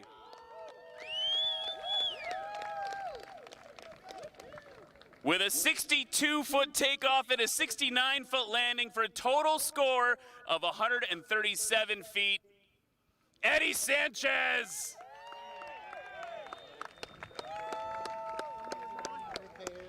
Eddie, what we've seen from you and your brother yesterday is a lot of consistency. How are you getting that much consistency out of you in the plane? Just luck. You know, it's luck. We're doing the best we can and just trying to be consistent, but I'm not sure if you're pushing it hard enough. You want to DQ every once in a while, and I did, but oh well. But I'm just happy my Suck It Pat campaign finally paid off. I know it got in his head, and he just slept with it all night, and it worked. But he's going to get me back, so I know what I'm doing. Anyone you want to say hello to in the crowd? Oh, yeah, look at my family lined up here. I got my beautiful wife, my brother, my 2 sons, my sister, my father, and I don't know who that lady is. That's Joel's. Actually, that's Joel's. I'm just kidding. All right, everyone, give it up for the sport class here at the finals in Sulphur Springs, Texas.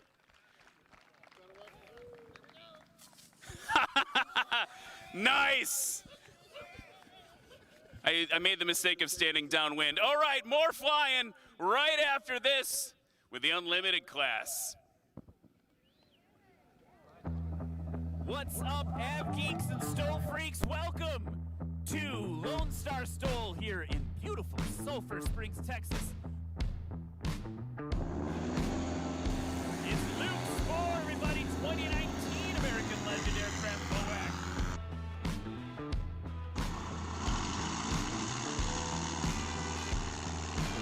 A round of applause for Chuck Olmstead. In the gray and orange BOAC, Brian Shirley, everybody.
showing that he deserves to belong here.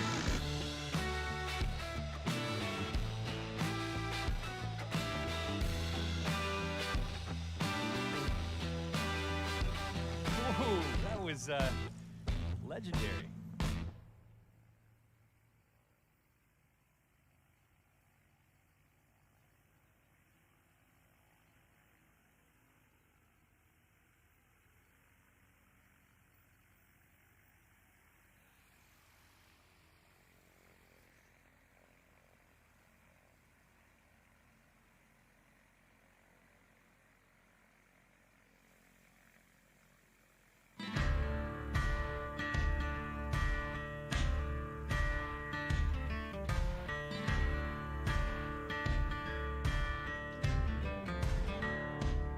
It's a kind of a different experience buying a Legend Cub because you're buying from the owners of the company.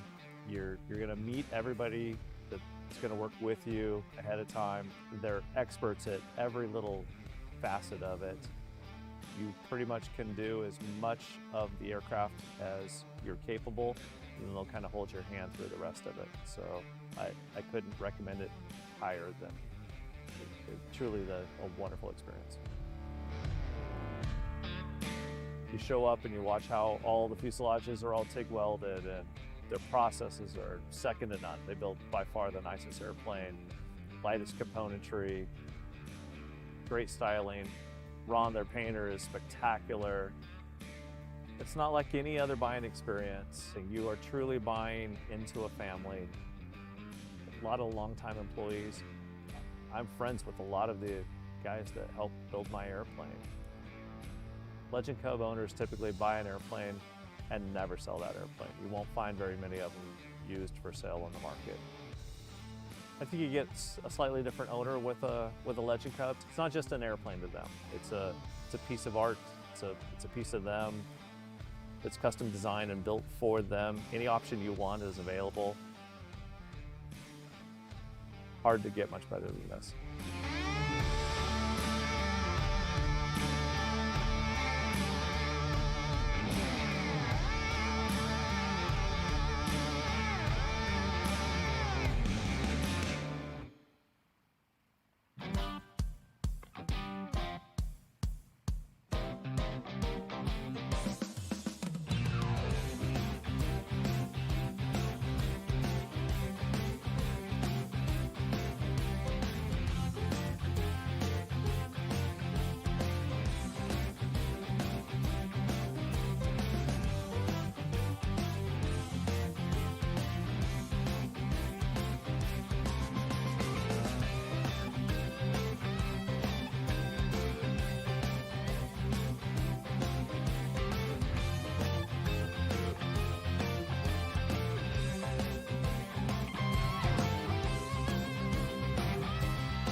Welcome back to Sulphur Springs, Texas.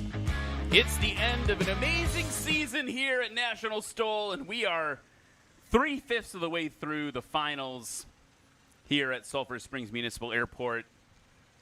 Time to talk about what just happened in the sport class. All right, so we had in first place Eddie Sanchez and Devil Girl 2 for a combined total of 137.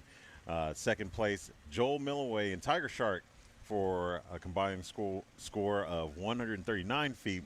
Patrick McIntyre for a combined score of 150 feet. David Curley and Grasshopper, a.k.a. Disco Struts, for a combined score of 168. And Lee Boyd and his beautiful Cub Crafters for a combined total of 243 feet. Next up, we've got the Unlimited class. This is the no-holds-barred class. Run what you brung, modify however you want, as long as the FAA says it's okay. Here's the Unlimited class lineup. You're going to see Keith Lang in a 1956 Piper Super Cub, Rick Boardman, and a 2015 Cub Crafters SS, Justin Metters, and that 2016 Just Super Stole, Steve Henry in Yeehaw 8, that 2022 Wild West Highlander, Dan Reynolds, rounding it out in that 1983 Chinook Valdez Special. Let's learn a little bit more about the Unlimited class right now.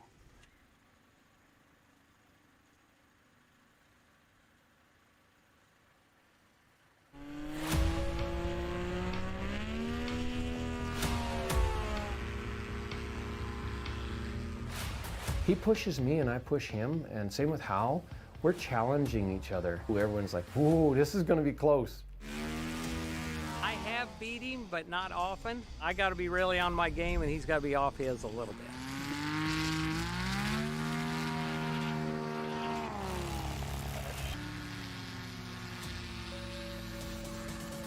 The hard work happens with the majority of what Steve does before we get here. It's the innovations, the development of the new parts, testing them, all that. And a lot of that has to do with what Steve does before we get here. Really excited. I just hung my weights and got everything ready for traditional STOL, and I'm just excited to get going. I usually fly a Highlander, but I sold it. I'm rebuilding a new one that's going to be pretty competitive at both National STOL and STOL Drag, so I'm excited about that, but it ain't ready yet.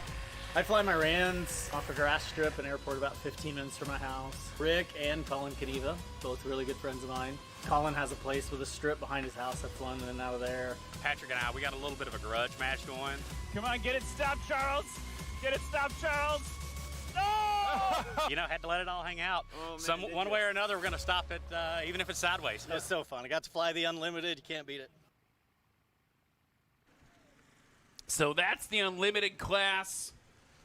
And we've got a really diverse selection of aircraft for you in the Unlimited class today. Everything from this first airplane right in front of us, this 1956 Piper Super Cub. Vintage, and I think I heard Josh Richling call Keith Lang's Super Cub lightly modified. Lightly. So everything from that to Steve Henry's fire-breathing aircraft. Here he is, coming up first.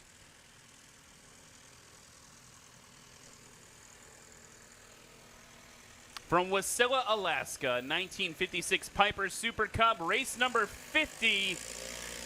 Give it up for Keith Lang. Keith Lang is an Alaskan resident and wildlife biologist, manages a wildlife control business. In his free time, he spends the time flying his beautiful backcountry in Alaska, and started flying alongside his father at the age of 5. Next up from Henderson, Nebraska, race number 94 at 2015 Cub Crafters Carbon Cub SS. Give it up for Rick Boardman. Rick Boardman started flying in 1980 while in high school. He's owned and flown various models of Pipers, Eagles, and Thrush in air tractor aircraft. After running the business for the new owners for a few years, Rick started his own business flying from his private airstrip, where he has a home and a hangar and lives with his beautiful wife, Mary. From Mineral Wells, Texas, race number 34 at 2016 Just Aircraft Super STOL. Give it up for Justin Metters. Justin Metters is an avid aviation lover, a.k.a. an Av geek. He's a 3-time international Formula One racing national champion at what used to be called the Reno Air Races, now Roswell Air Races. Amazing pilot. We're going to get to see him work hard today. Little love for Justin Metters in the chat from Laura Metters, sending all the love from Reno. Thank you for the live stream so we can watch. We're so happy to have you in the audience, Laura. Next up from Nampa, Idaho, race number 44. It's a 2022 Just Aircraft Wild West Aircraft Highlander XL. You know it as Yeehaw 8. Give it up for Steve Henry. Steve Henry is a seasoned aviator, well-seasoned, and Highlander builder since 2005. known for his iconic yellow Highlander Yeehaw with the number 44, made history with the dead stick takeoff video, still popular on YouTube, on his YouTube channel, Steve Henry. Yeah, that dead stick takeoff video, something else to watch. It'll fill you with passion for backcountry aviation. From Dawson, Canada, race number 9 to 1983 Chinook Valdez Special. Give it up for Dan Reynolds. Dan Reynolds is a bush pilot flying Super Cubs and Cessna 185s. He's highly modified 1983 Chinook WT-11. Designed and built all modifications except for the slats on this current aircraft. And Dan Reynolds took the gold, took first place yesterday during Lone Star STOL, kind of proving that a scratch can make all the difference after Steve Henry scratched what would have been a winning run. Now, let's go back to the sport class for a second. We've got Brennan Thompson in the pits with Joel Milloway. Thanks, Ryan. We're here with Joel. Joel, congratulations on second place. That E-prop seems to be pulling really well for you. Let's hear about it. Yeah, that's just been an amazing prop. I just have to give a big thanks to E-props. They came through, and it's just been great. They've given me tons of support. They're fast in delivery and shipping me props in 2 or 3 weeks. And it's just amazing prop. The performance just amazing, and then I pulled off a second place win, beat Patrick. So that's the main thing I wanted to do today, and beat Eddie Sanchez yesterday. So can't complain. It's been a good weekend. Awesome. Well, thank you, Joel. Not only do E-props make paramotor props, they make airplane props. So check them out, guys. Back to you, Ryan. Thanks so much, Brennan and Mr. Milloway there in front of the Tiger Shark. You know, while we get ready to go here, check out Keith Lang in that amazing Super Cub. Watch Keith Lang fly today. You're going to be really impressed. This is someone who just has a certain je ne sais quoi. Yeah. The way that he flies is just very precise, there's an art to flying, and I think Keith Lang sometimes shows us that it is an art. Here he goes, on the roll. Keith Lang. On the roll. Nice and short. Keith Lang on the takeoff. First run of Unlimited class here at the finals underway.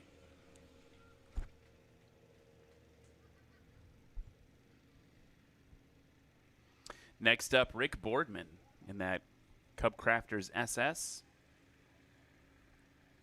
No belly pod. No belly pod. Accustomed to seeing it with the belly pod on. Yeah, talking to Josh Richling yesterday, who's Steve Henry's crew chief, he said that Rick wasn't getting any aerodynamic penalties from the belly pod, but it was increasing his engine temperatures. Here he goes now.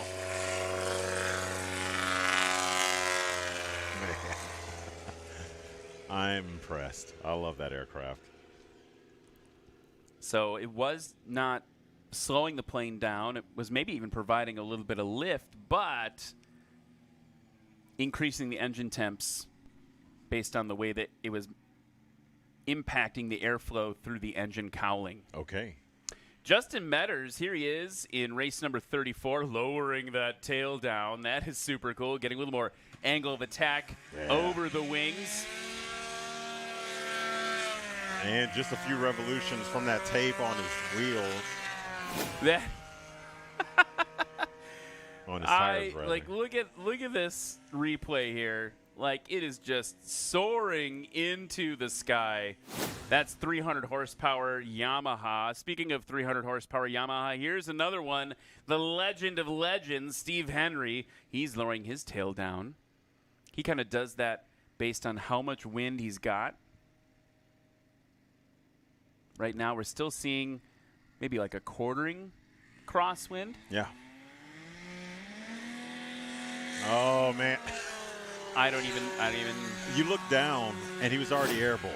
Yeah. So, I mean, I don't even know what to watch say. This on the replay again. Let's try to count the revolutions of the tires. 1, 2. 1.5? 1.5 revolutions of the tires. It's really hard to tell. That was a 28-foot takeoff for Steve Henry. Justin Metters, the next closest behind him with 49 feet. Here is Dan Reynolds. First place at Lone Star STOL yesterday. Oh, that is... I mean, that plane is the opposite of what Justin and Steve are running. Small, out of the box, that Rotax he's got on there is only making 90 horsepower. It's obviously modified. Got nitrous, things like that going on it. But the plane is so light. Lifty. Lifty? That wing is lifty. And 42-foot takeoff for Dan Reynolds.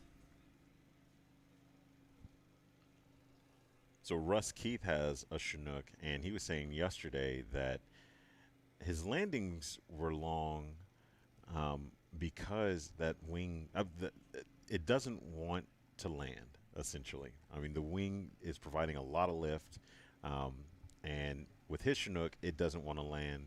So I can only imagine what that means for takeoffs for both of them. Keith Lang bringing it in, flaps dumped, well across the line for, I'm going to say, an 85-foot landing. We'll see where it really is, maybe 90 feet. Now, when you talk about dumping the flaps, what do you mean? So he's getting rid of the flaps and essentially changing the geometry of the wing so basically he's losing lift. He dumps the flaps, loses lift, and has more directed energy into the ground as opposed to across the ground, lengthening his landing. Rick Boardman burst the throttle to keep it up, diving it in. Now he's got to get it stopped. He's keeping that stick full back, using the elevator. You've heard us say it all day. You have to keep that tail down. The other benefit is once the elevator's up, it's like another speed brake on the airplane. Yeah. Going into replay mode here. I like at the exact moment his tires touched the ground, his flaps came back up. Yeah, he's got it timed exactly right. Justin Metters in the Just Super STOL, which very similar in design, but also quite different. I learned yesterday, Josh was in the booth telling us what the differences between the two. There's a lot of differences between the wings, the fuselages, but they do look similar. Bam! Plop, rock, and dropped it right across the line. So he's going to be around, it looks like maybe the 90-foot mark on that landing. Man, I love hearing that turbo spool on that thing as it drives by. Kind of a cool thing, too. Justin Metters flying that completely with hand controls. He's got a set of hand controls that bolt into the airframe. And so he is controlling it only with his hands and his arms. Here's now Steve Henry in Yeehaw. Ooh, floating up a little bit, getting it recalibrated for that crosswind. Using all that power. He's got power upon power. Yeah. Oh, good over the line and just tearing up the dirt. Steve Henry with a 58-foot landing. Look at him work that elevator. The tail wheel can touch before the line. All we're worried about is the mains, and he is digging up the dirt there. Steve Henry in first place now with a combined score of 84 feet.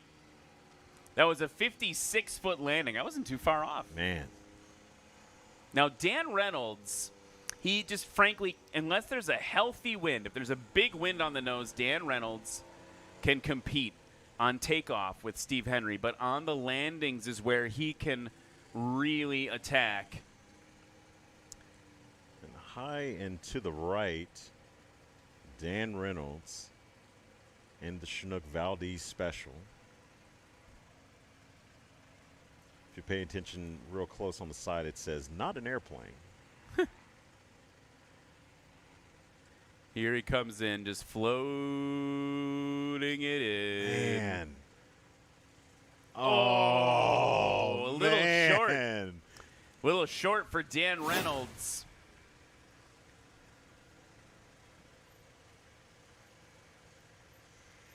Yeah, just like a wheel width, a tire width. Yeah. For Dan Reynolds on that one. You know, that pusher prop configuration, very unique in National STOL. And one of the things is if you, it's the opposite of what happens when you add throttle in a tractor configuration, a standard configuration, engine, propeller up front. When you apply throttle in the Chinook, it pushes your nose down. Ooh, okay. Briefly. So it pushes the nose down because of the way the pendulum action works with the thrust. Yeah. And when you pull throttle, it actually noses up. It's the opposite of what traditional airplanes experience. Well, they get ready to go around. We got to talk about our partners, Ladd Gardner Insurance. They have been partners with National STOL since the beginning. They've got excellent customer service and coverage. Ladd Gardner Aviation Insurance. They are aviation protected. And like I said, they've been with National STOL since the beginning, and we can't thank them enough for their support.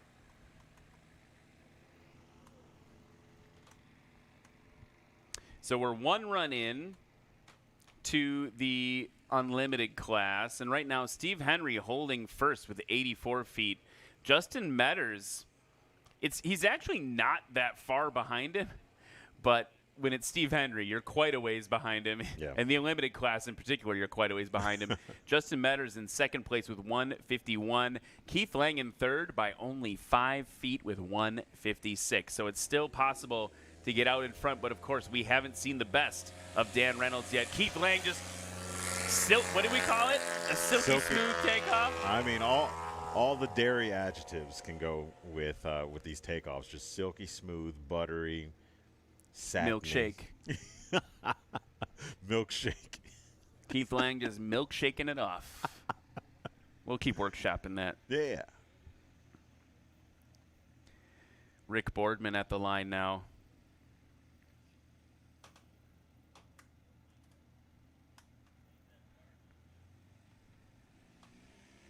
And he's spooling up for us.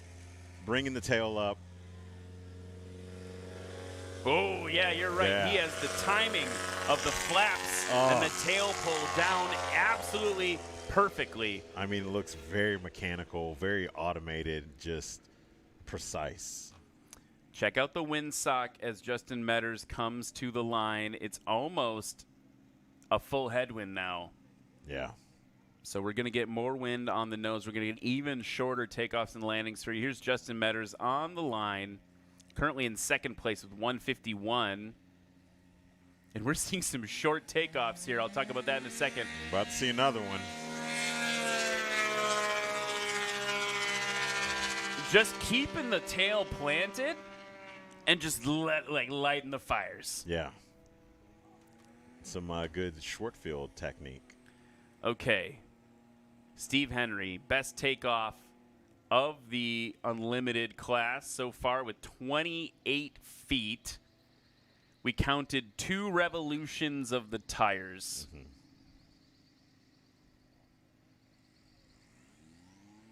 See how many we get now. One. That was barely 1 revolution of the tires. I don't know. I don't even know how to react to that right now. My brain is broken.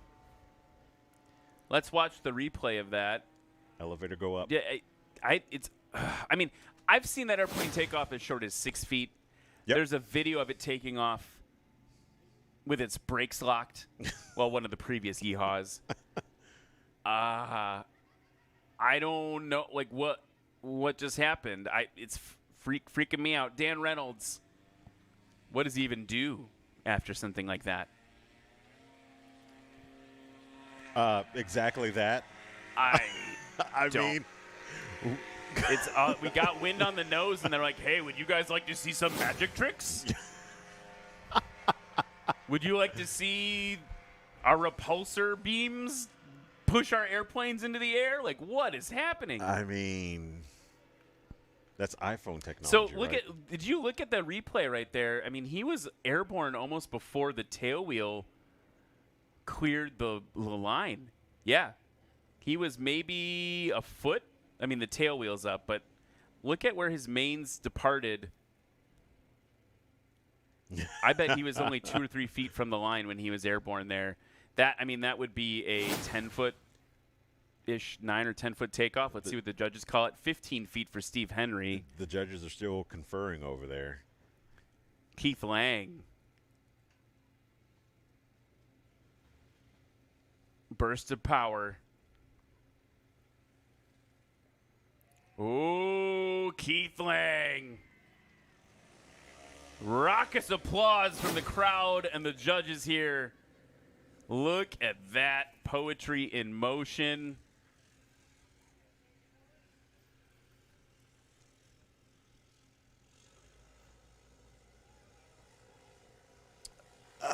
Frame by frame, the judges may. Oh, they called it a scratch. Oh, man. Oh, you can send your complaints. Go to nationalstol.com and complain about the judges on that one. That is a bummer. Here comes Rick Boardman.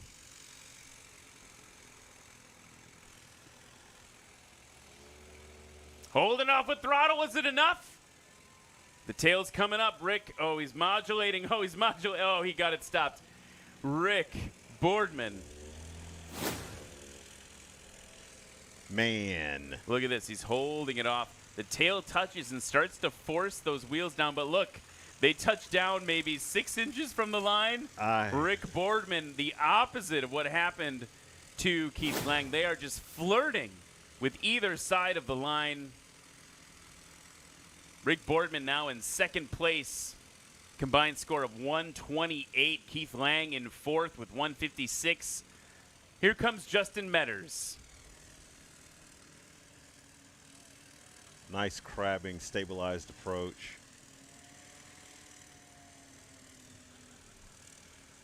And plopped right over the line. So Justin Metters, what he needs to work on is getting the touchdown point closer to the line because he's dragging it in with all that power. He's got that huge prop out front. He's got the turbo. He's just, fire-breathing engine there. But he's got a lot of speed to dissipate, and so he's got the brakes working for him, but he's got to get closer to the line to help him get a shorter distance. Here's Steve Henry now.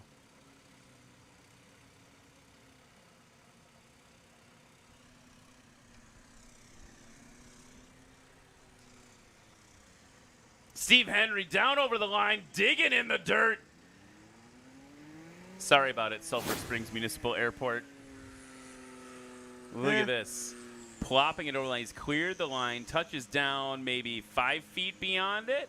No, a little bit further than that. Digging in, just kicking up all that dirt, those knobby tires. Those are ATV tires that they've modified and gotten ready. Inside of them are all these little sub-pouches of air to help minimize the deformation of the tire so that it can be more rigid as it digs into the dirt. Implants. Dan Reynolds. By the way, now would be a great time as Dan Reynolds floats it in. You've got plenty of time. Go to the National STOL merch tent. Visit all the vendors here in Sulphur Springs. Go visit Legend Aircraft. Visit Red Bull. Visit Legendary Aviation Coffee Company. Visit Red Tag Art and all the others that we aren't even naming right now. So great to have them here. Tundra tail wheels. Woo. Bam! Man. Oh, Dan. Dan's coming for it.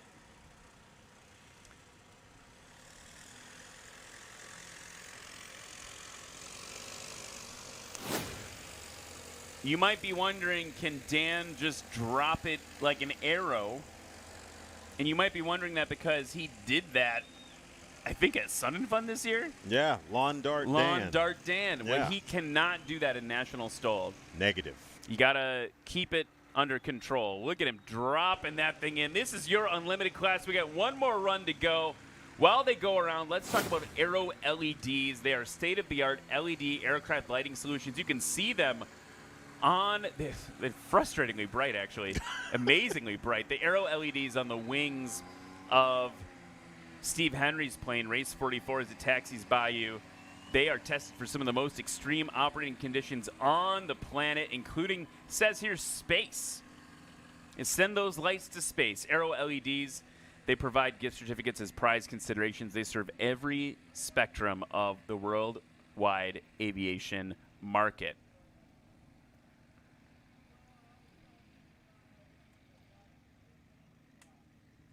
And we're getting everybody lined back up for the last run of the Unlimited class. Keith Lang leading the way.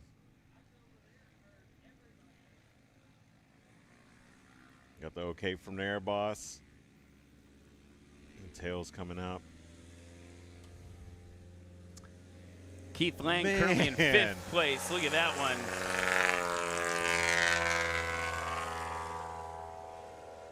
The tail wheel didn't even come back down, and he was already rotating. That's awesome. So Keith Lang's best run so far was his first one with 156. Would have been around 120 had he not DQ'd on the last one. 119, actually. Here's Rick Boardman. He's in 3rd place now with that impressive second run, down to 128 combined.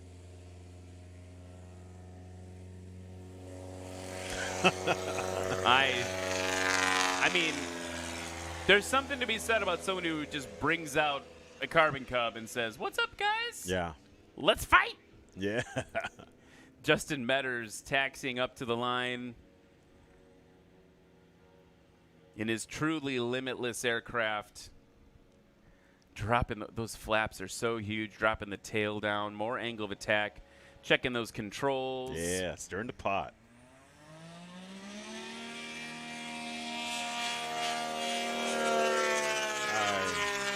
We're starting to see it dial in a little bit for Justin Metters as well. He's dialing in his takeoffs, very consistent so far, 49 and 48 feet. Steve Henry taking the line, waiting for that number for Justin Metters to come in. So far, sub 60 takeoffs from everyone on this round. Yeah. That's why they call it the Unlimited class. Man. Steve Henry poised and ready. Yeah, the wind's blowing now. Oh. Nuts! Crazy! Other such expletives. So Justin Metters at 21 feet. I mean, look at this again. Again, we have an airplane that was, the main wheels were off the ground before the tail wheel had cleared the start-finish line. And yes, just to repeat it, make sure you heard it, everybody. Cam just mentioned 21 feet for the takeoff for Justin Metters. So that's insane. 19 feet this time around for Steve Henry, which is absolutely insane. Dan Reynolds. Think about what you can do with a plane like that in the backcountry. Yeah. You can absolutely You could land survive. literally anywhere. Absolutely anywhere. I mean, it doesn't matter. I mean, if you had engine trouble, like, you could really just plop it in wherever you really needed to and still have the same amount of distance to take off in, essentially. I mean, it's under 30 feet needed. I am shaking. I am shaking right now from what we are seeing. It is like I drank a big old cup of coffee, like the coffee from legendary Aviation Coffee Company. You can check them out here on the field in Sulphur Springs. They're a premier air-roasted, small batch, single origin, specialty grade, direct trade with a promise of never bitter, always better, bougie coffee. You can use coupon code STOL10 for 10% off your order. Legendary Aviation Coffee Company. Here comes Keith Lang. Oh, he made it. Man. Touching that tail down, no big deal. You notice I didn't say tail wheel. I don't think there is a wheel. Is it just a... It's a wheel, but is it a little tiny, like, skateboard wheel type thing? Yeah, something not rollerbladey, but yeah, skateboard. Tiny little bit. Watch him get it right over the line there. It doesn't even touch the ground. That's so cool. Just getting on those brakes. He is not messing around. Keith Lang is going to be up in 3rd place now with 123 feet. It is getting tight at the top. Rick Boardman down in 4th suddenly with 128 feet combined. Just off the board. Woo. Rick We are Boardman seeing some doing Rick awesome- Boardman things. I mean, I don't even Going know to the what say. replay here, and he cleared it just by a few inches. Perfect.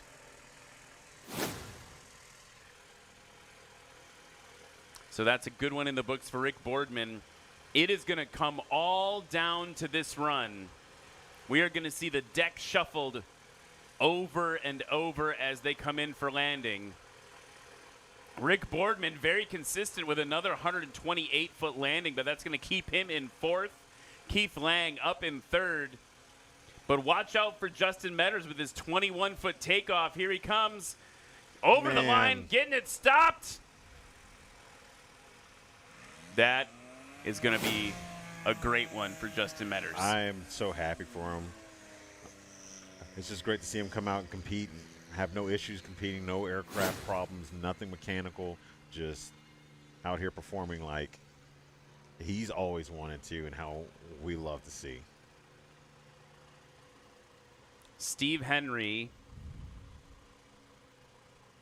on final approach. Woo, over the line. Stopped. You don't even have time to add anything else about Steve Henry. It's like, did he do it? Yes, and he stopped. Yep. And it's over. Matter of That fact. is insane. It never gets old to me. I mean, he's always innovating over and over again. That plane, I don't think it's ever the same two competitions in a row. Right? They're modifying, they're tweaking, adding a little bit here, taking a little bit away there. Okay, we have had a place change.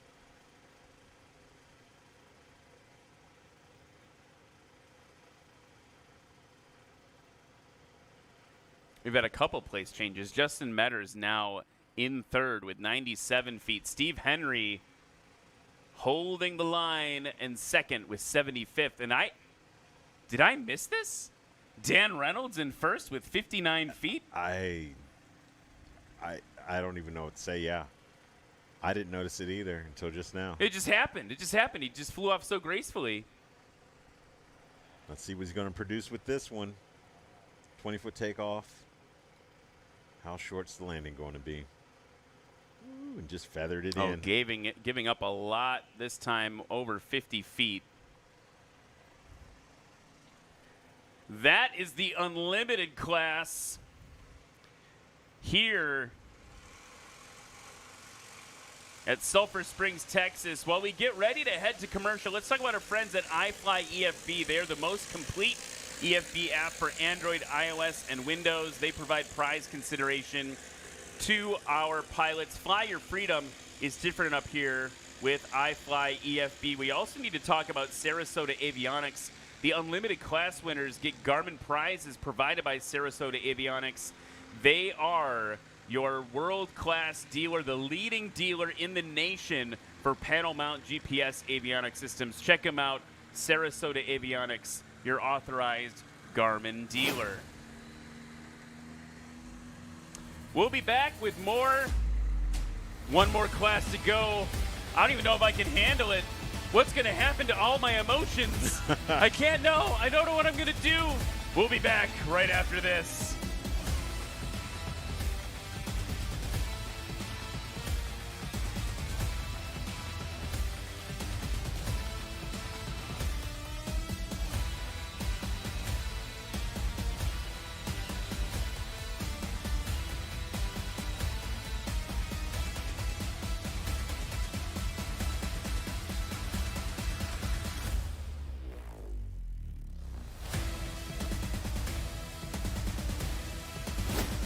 Well, a friend of mine, actually it was Corey Robin, told me about these flying eyes glasses while we were at Oshkosh. We went and checked them out, and they're awesome.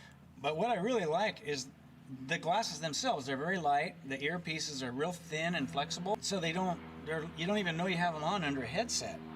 If I put my headset on, I mean, they're just as comfortable as could be, and they're so thin, I can actually take them on and off without removing my headset. I couldn't do that with my other glasses. And then the other really cool thing about these, they make some awesome sunglasses, but they have these cool sunglass lenses that just snap on.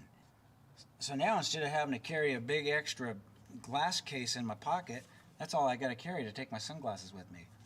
So there's several things about them that I'm really, really liking. Flying eyes. Awesome glasses.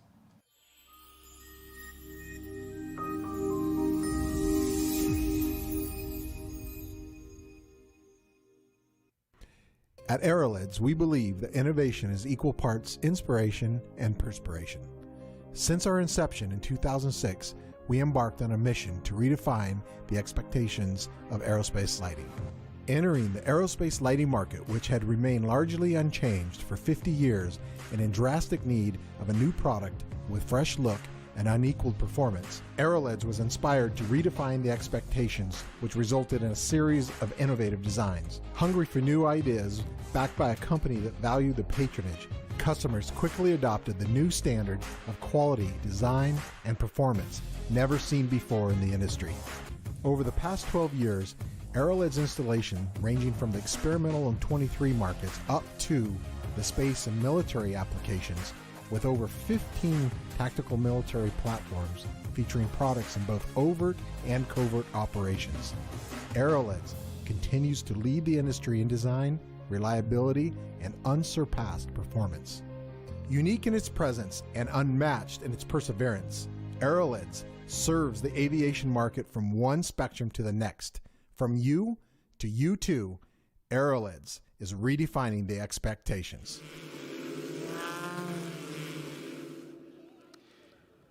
And we are back here in Sulphur Springs. Well, I was singing in just a minute with all that crazy performance out of these aircraft. Sulphur Springs, Texas. We're here for the National STOL Finals.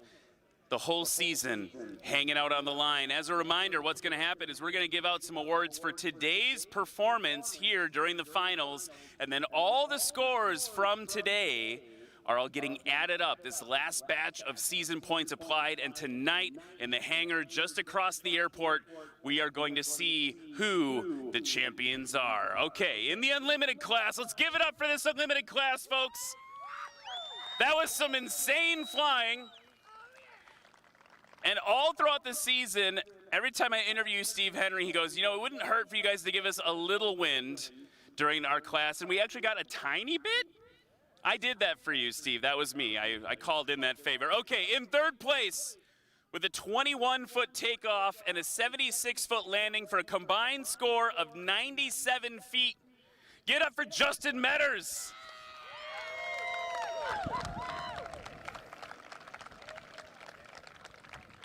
With a 14-foot takeoff, which is insane, a 56-foot landing for a combined score of 75 feet. Give it up for Steve Henry.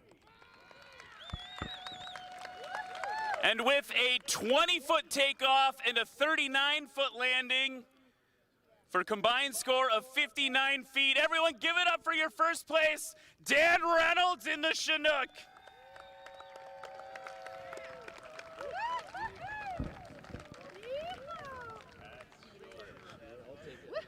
Dan, again, here we are, the same position. What was different today? The winds. So the wind helps. Anyone you want to say hi to or thank in the crowd? A very, very special person is here down with me all the way from BC, Canada. My dad. He's just about to turn 86 years old, and he's out here watching me for the first time, and it means a lot to me. It's pretty special. And to be able to pull this off like this, I don't know. Maybe he's my lucky charm. I got to bring him every time. All right, you heard it here first, Dad. You got to come to every single one. It's time to wrap this up in just a second. Let's go, gentlemen. Time to celebrate. You're wearing your trophy this time. Oh, Justin's like, I'm not waiting. Oh, no. Oh, man, here we go, folks. One more class to go. It's time for the adventure class. Hang in. It's going to get even more insane.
And we're back with some results for the unlimited class with Dan Reynolds in first place with a best run of 59 feet. Steve Henry in second place with his best run of 75 feet. Justin Metters in third place with a score of 97 feet. Keith Lang with 123 feet, and Rick Boardman for a combined total of 128.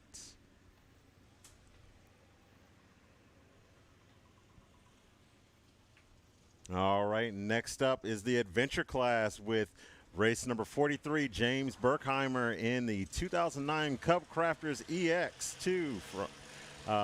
Number 43, Colin Caneva in the 2014 Legend Moac. Number 24, Jeff Daly in my favorite, the 2023 Badlands Traveler. The race number 60, Jared Garrettson in the 2024 Badlands Traveler. And race number 51, the loudest aircraft on the field. Race number 51, Brian Steck in the 2024 American Legend Moac.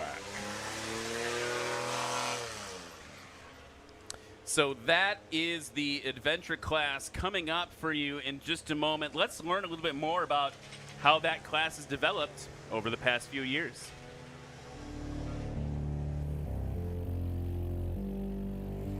My name is Brian Steck. I'm from Mineola, Texas. This is my 2020 Legend Moac. Box 1, go.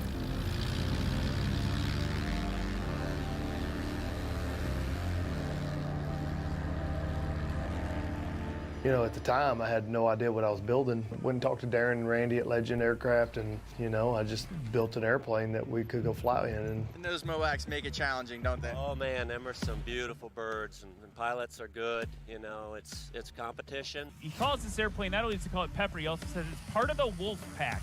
You can tell why he says that beautiful wolf on the front. Schmack. For STOL, it's hard to beat a Super Cub. It's called a Lycoming 0290. It's only 125 horsepower. Being as lightweight as it does, it seems to compete pretty good, especially in the STOL stuff compared to the bigger guys.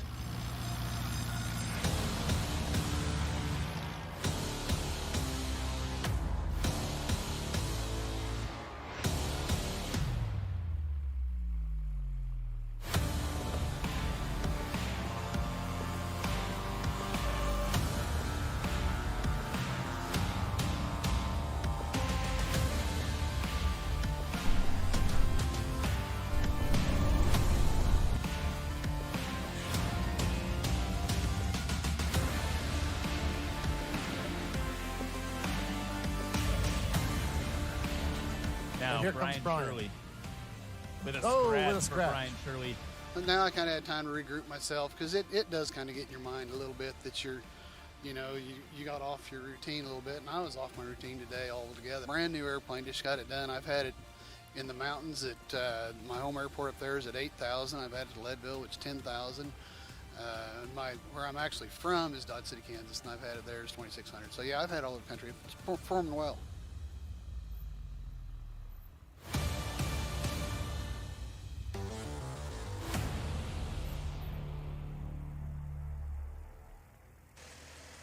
So that is the adventure class, which is gearing up to start in just a few minutes here in Sulphur Springs, Texas. It's the last of the heats of the finals. I'm getting pumped. We saw insane numbers. One of the folks we saw insane numbers from yesterday was Brian Steck, who actually became the grand champion of Lone Star STOL yesterday. Let's learn a little bit more about him back in the day.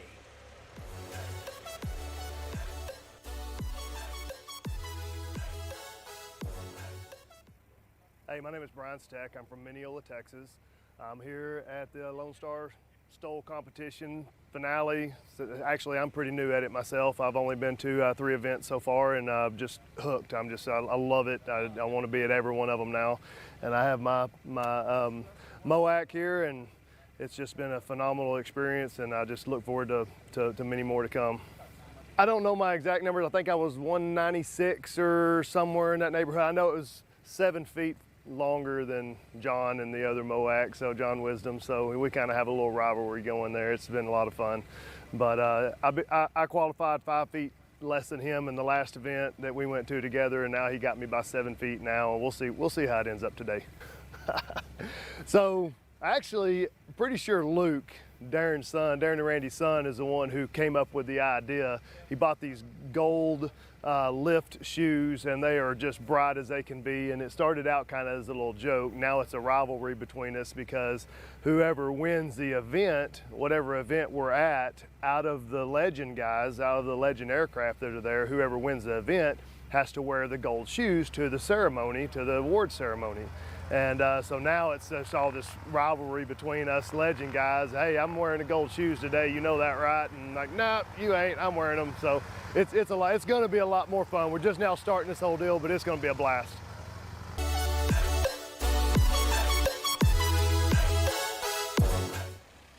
So that was from a few years ago with Brian Steck. You talk about the numbers he was putting down back then in that original MOAC, much longer than what you saw yesterday. You can also tell, Cam, that was a few years ago from the soundtrack music, right? It just felt a little few years ago. Yeah, boop, beep, boop, beep, boop. That was what was going little on there. 2020. Everyone, welcome back to Sulphur Springs, Texas. My name is Ryan Dabrowski, joined by the fabulous Cam Walton. Sorry to cut you off, my friend. Bad. Reintroduce you to yourself.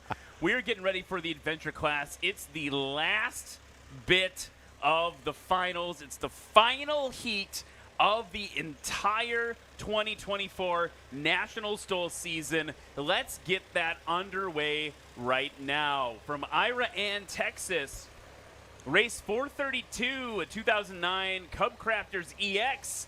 Give it up for James Barkheimer. James just likes to have fun and fly airplanes. Yeah, that's his thing. What he did tell me this morning is that those slats in the front are new, and he said, I think I can do even better if I can just get more comfortable getting back on those slats. So watch for that today with James Barkheimer in one of the Legend MOACs from Lincoln, Nebraska. It's race number 43, a 2021 Legend Cub MOAC called Beast Mode. Give it up for Colin Kaniva. A dad, entrepreneur, Navy veteran, and passionate aviator, introduced to aviation by his father, who flew a Cessna 182D that I believe has its own TV show, the Old Green Plane. He travels the country, finds interesting aviation stories and people, and broadcasts them on Old Green Plane on Carbon TV. Nebraska, race 247. It's a 2024 Badlands Traveler. It's called Warhorse, and it's piloted by none other than Jeff Daly. Jeff Daly putting a lot of work in on Warhorse. It's got 215 horsepower. Got a little nitro section in on there, 29-inch air streaks. No other mods. The thing only weighs 988 pounds. No mods. No mods. I don't know if I believe that. I think he put that in there to troll us. I think the aircraft is a cheat code itself. Yeah. You wait till you see this thing fly, folks. It's going to be redonkulous. Here we go. Next up from Wamego, Kansas, race 603. It's another Badlands Traveler. This one built in 2024. Give it up for Jared Garrettson. In 2024, actually this season is his first season competing with National STOL. He buys, sells, trades, and builds experimental backcountry airplanes. And he says, if I can fit in it, I'll fly it. I think that's true. Now, he's got a little less power than Jeff Daly. He's also got a little more weight than Jeff Daly, but those big tires give him a little more angle of attack as he gets off the line. Now, you heard about him from a few years ago when he was in what I would call maybe a standard Mother of All Cubs. Yeah. Look at this thing sitting in front of you right now. This from Mineola, Texas. It's race 513, a 2024 American Legend Aircraft MOAC. It's Brian Steck. Easily the loudest aircraft on the field. I was out across the line yesterday for the competition, and it's even louder up close. We'll say that. Yeah, it's a very loud airplane, a lot of custom stuff going on in that airplane, a lot of innovation. That's what's so exciting about the adventure class to me is you've got Brian working with the folks at American Legend to innovate on leading edge, to innovate on wing, airfoil shape. A lot of different things they've done on that airplane, including just throwing an absolute crazy engine on the front of it. That's what Brian Steck's doing in the MOAX with American Legend. Meanwhile, in a workshop, on the other side of the country, there's sorcery. Clint Busnitz is building these Badlands Travelers. Very one-off, but you said a cheat code. And it has been, ever since the Badlands Travelers came on the scene, it's been a fight to the finish between the Badlands Travelers and Brian Steck in the MOAC. Here's Barkheimer off short. By the way, James Barkheimer kind of, in and out of the season this season. And over lunch yesterday, I walked up, and Jeff Daly and Jared Garrettson, who fly the Badlands Travelers in a second in front of you, they're freaking out. They're like, what are we going to do about Barkheimer? That guy's a threat. Here's Colin Kaniva in the MOAC.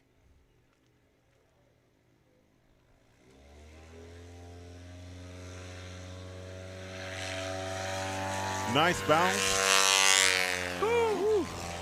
Hurts so good. Yeah, folks, if you got kids in the crowd, this is another class where a little bit of hearing protection could go a long way, particularly when Brian Steck pulls up to the line. Jeff Daly now at the line to the Badlands Traveler. This plane famously taking off right around 15 feet in Moses Lake, and that was close. That was short. Nice and short. Straight to the point. No time to be verbose during the adventure class. You just got to let them do what they're going to do. Jared Garrettson in his Badlands. Look how much taller it stands. Look at the different tail design. It's got an autopilot. It actually has an interior, some upholstery inside. Man. That's bonkers. I mean, Cam, look at these numbers. Yeah, I mean, they're unlimited numbers. Is adventure class the new unlimited class? Unlimited adventure. We're about to have unlimited adventure. Here comes Brian Steck. It's loud. It's like a T6 almost. It's so loud.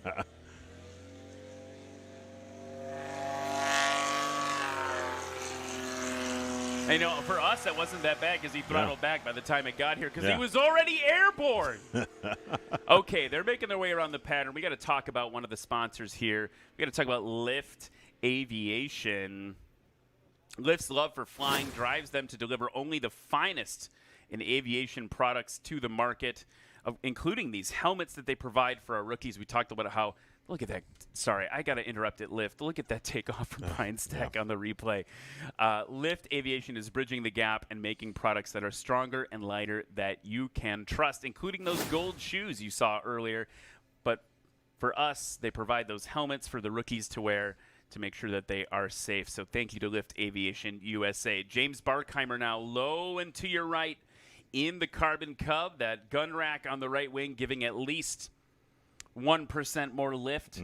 The slats on the front of the wing probably doing a bit more of the work. Look at him get more comfortable with that. Getting the nose nice and high. Good over the line.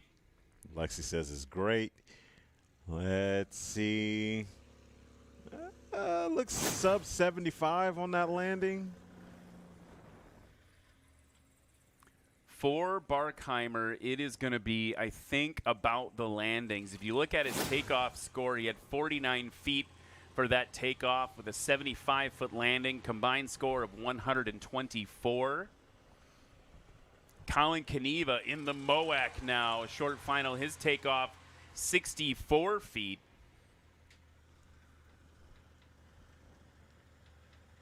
Bringing in with those barn doors down.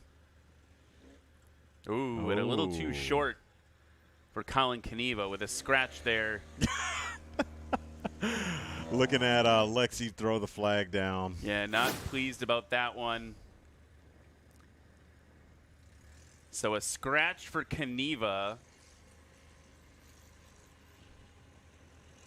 Otherwise, that would have been 152 feet.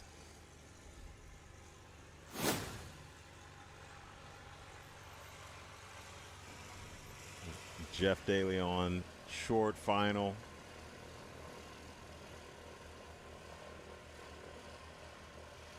In Warhorse, or Dark Horse, or Warhorse. No, Warhorse. Warhorse, sorry. And he's coming to battle right now. Ooh. Good over the line. Tail wheel touching down just before it, Cam. I mean, he plopped it in very nicely. It wasn't, I mean, that looked like a passenger comfort type landing. No, you look at the deformation of the gear there as all that force is applied down into the ground. That is going to be good enough to put Jeff Daly up in front of James Barkheimer now with a combined score of 93 feet. Jared Garrettson in the other Badlands. Oh. Not enough power there to hold it off. Just got a little bit behind it. Down in the pocket there. So 2 scratches so far by 2 of the top competitors in National STOL, Colin Kaniva and Jared Garrettson. Brian Steck in high strung, that highly customized MOAC. By the way, as you watch this plane right now, there's another MOAC being built this very second. A very popular YouTuber, Mr. Trent Palmer, is building a MOAC. Yep. And I was talking to some of the folks at Legend Aircraft, and there's some stuff from Brian's build, some innovation from Brian's build that's going to be making it into Trent's plane. So when you ask, you know, what's the point of this competition? We're literally pushing aviation forward. Yeah.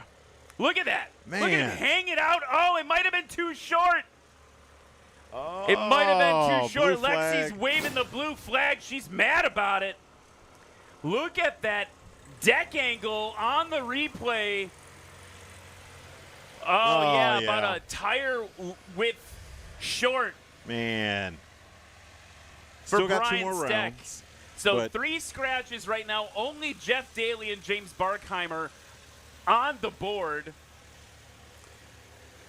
Watching the owner of Legend Aircraft there.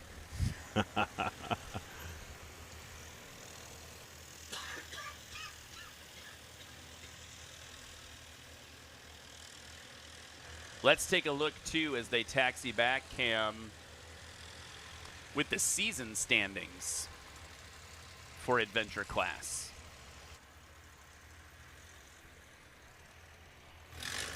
All right. In first place, we have 123 points from Brian Steck. Second place, Jared Garrettson with 104 points. Jeff Daly with 96. Colin Kaniva with 60 points. James Barkheimer with 56. And I mean, that's the 5 that are competing right now. Yep.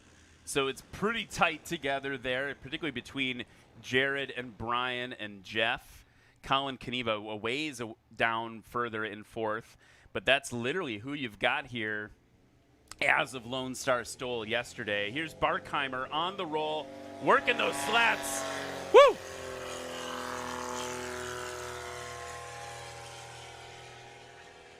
Big fan of that work, getting in there, getting airborne. Colin Kaniva looking to get on the board.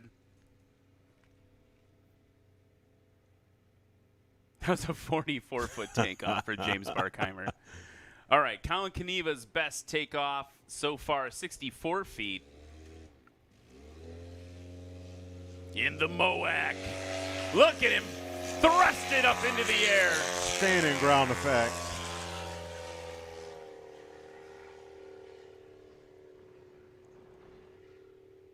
Jeff Daly. What does a warhorse do? He's going to flank him. Yeah. It's going to flank everybody now. So that 58 feet takeoff for Colin Kaniva. Jeff Daly's best takeoff, 32 feet. I don't even know what that was.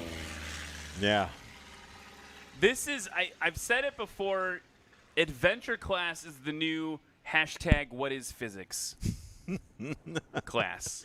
I just don't even know what's happening here. These are, you said it best, Cam, they're cheat codes. These airplanes are cheat codes to the backcountry. Jared Garrettson. Tail up, tail down, aircraft up. It happens so fast in sequence that you just have to watch. Just have to drink it in with your eyeballs. A little bit of a burble there from Jared Garrettson as he's on the upwind. Seems like it's all okay. Here's High Strung now. Look at the limited visibility Brian built into this plane. He's got that giant scoop on the top. Best takeoff 39 feet so far.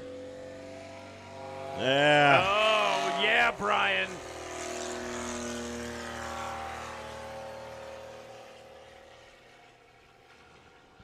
So while they go around the pattern, folks, it is almost your last chance to buy National STOL merch or, frankly, I mean, any of the vendors there behind you. They've got so many great places to go visit. Red Tag Art, Legend Aircraft. Go get some coffee. A lot of other great vendors there. We saw some great wood products, some home care products out there. Some trucks. You want to buy a truck? I think there's trucks for sale back there, but there's the National STOL merch tent. Check out the cool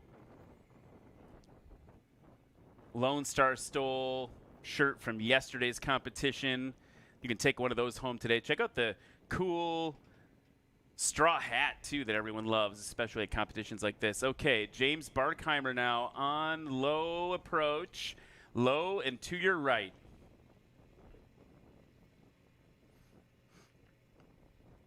.44-foot takeoff. Currently in second place. Just dragging it in. Ooh, working those slats. He said. Wow. He said, I'm going to get more comfortable with it. I know where to feel it now. This morning he was talking about it. Yeah. He's coming at him. I understand why Jeff and Jared were frustrated, a little threatened by him. Also, here's the thing about James Barkheimer. Nicest guy ever. Dude, so nice. Yeah, he's absolutely the nicest guy ever. Colin Kaniva in the MOAC. Woof. 88 feet, by the way, for that run for James Barkheimer. He's getting out in front, getting ready to defend, assuming people don't continue to scratch. Here's Kaniva, who scratched last time. Oh, right on the line. Lexi says it's good. Man, all the judges are jumping up and down right now. Right around 60 feet. Here we go in the replay.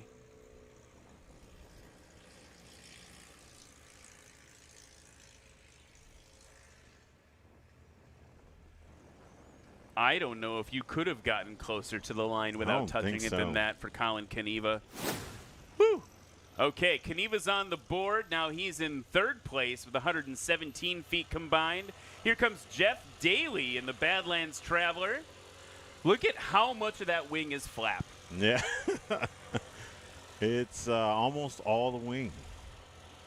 Almost a flapper on. A nice calculated descent. Wind's blowing, so he shouldn't drop it in before the line. Oh, Jeff Daly. Yeah. Sub 50-foot landing in the Badlands Traveler.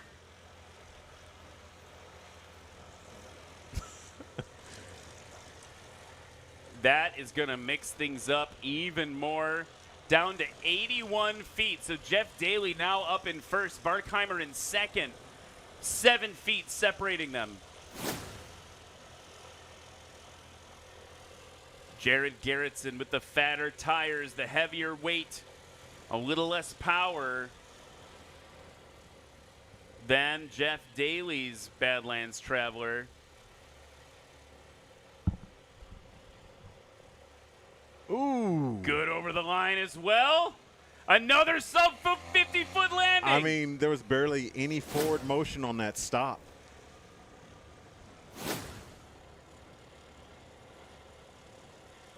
Perfect placement. Getting that tail wheel down before the line and using it to lever those mains down into the ground, heavy on the brakes, stopping it like he means it. So he is now feet. on the board.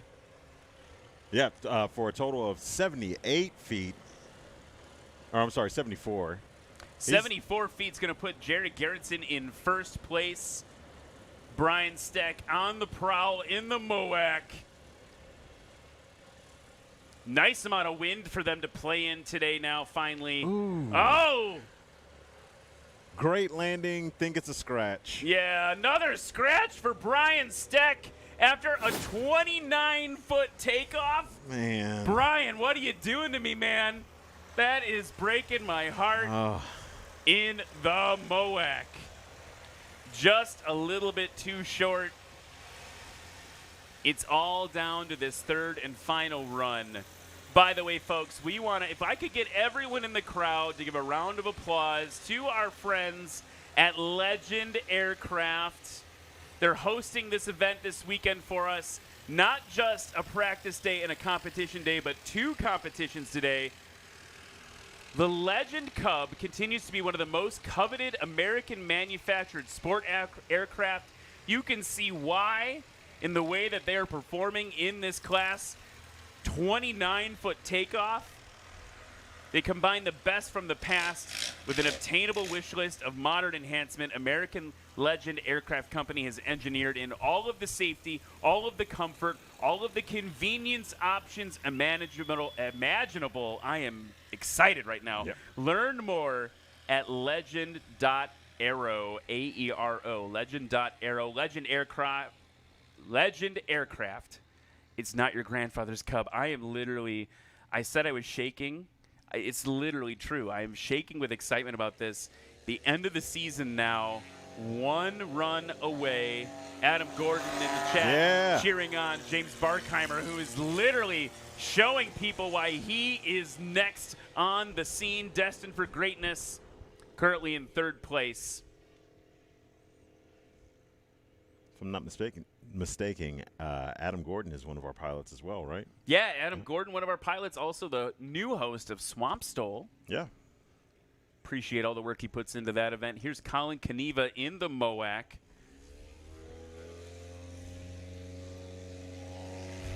Pulled a little early maybe for Colin Kaniva. I don't know if that airplane is loud enough. No, it's not.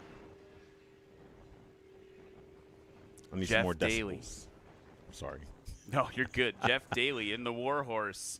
We got a 1-2 punch from the Badlands Travelers. Oh, look at that. Jeff Daly off in about a plane length. I mean, once again, we're back to the silky, smooth, satiny, buttery takeoffs.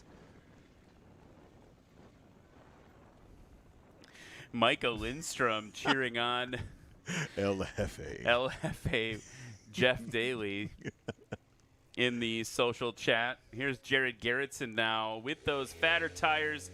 He's got that stick full back. He didn't even need to. He didn't even need to. Just flew it off. He just flew it right off in 3-point attitude. Flaps down, and he is flying. These planes are wicked with any amount of wind on the nose. Brian Steck. He had that 29-foot takeoff. Separated, though, from the board by a scratch. High strung. Ready to go. Nah!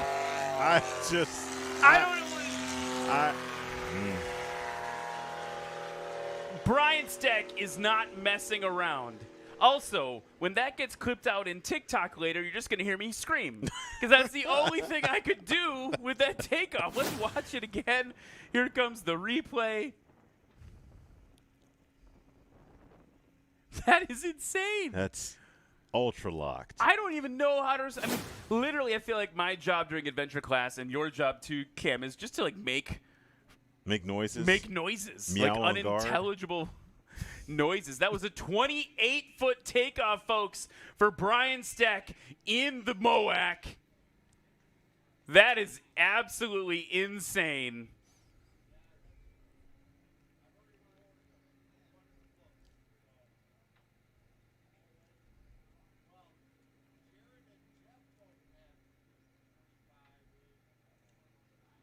Here comes Barkheimer in that wind. Look at it's kind of headwindy still. Yep. He's working those slats, and you got to find the right balance, right? Because it still will stall. You know, the plane will still stop flying, even though you've got slats. You've got to find right where that is.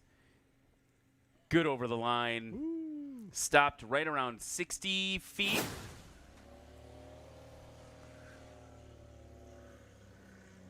So, and he had a 48-foot takeoff. Jeff Daly now with the shortest takeoff of the bunch with 23 feet. That's very reminiscent of what happened in Moses Lake. Oh, yeah. On the Mount St. Helens Ash. Barkheimer currently in third place with a combined score of 112. This guy, Colin Kaniva, currently in fourth on his second run with 117. Let's go, Colin. Woo! Oh! Almost kind of lunging towards the line. It reminded me of like a sprinter leaning. Yeah. Leaning into the tape.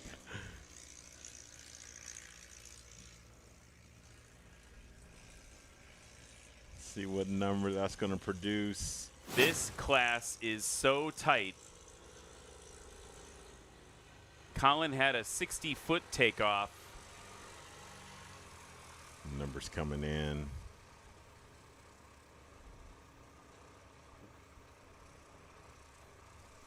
$86 feet on that landing, combined total 146.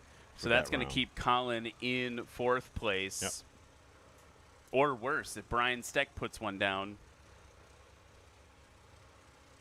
Jeff Daly now looking to pair something amazing with his 23-foot takeoff. Little burst of power needed. Ooh. Good on the line, he said, hopefully. Right around 51 feet.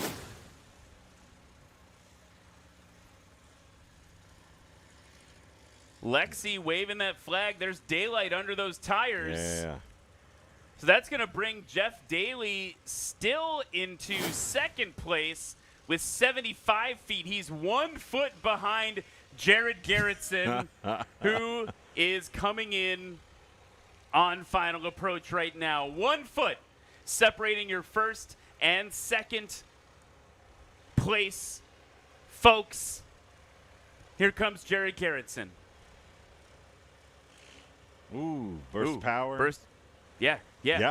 Stop it. Okay, gave up some distance there.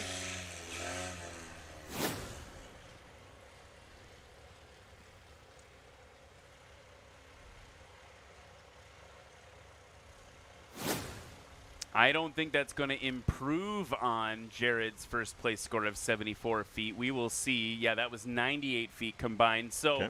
Cam, what's going to happen? Brian's going to plop it in, and he's going to shake up those numbers. I think he's really going to shake those numbers up. There must be a little bit of a crosswind aloft. Look at that crab angle for Brian Steck. 27-foot takeoff. Expertly done, expertly manufactured. Needs 47 or less. Race control telling us, oh, everyone's jumping. 49 feet, maybe?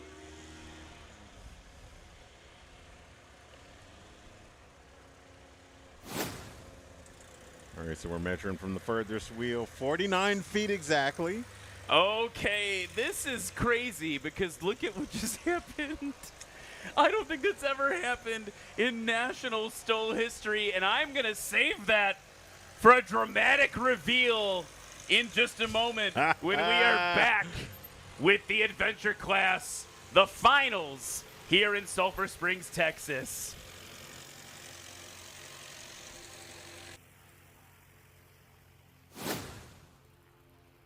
One,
What's up, Av Geeks and Stole Freaks? Welcome to Lone Star Stole here in beautiful Sulphur Springs, Texas.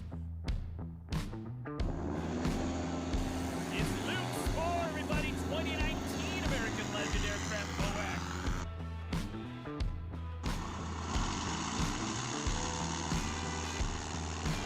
A round of applause for Chuck Olmstead. In the gray and orange MOAC, Brian Shirley, everybody.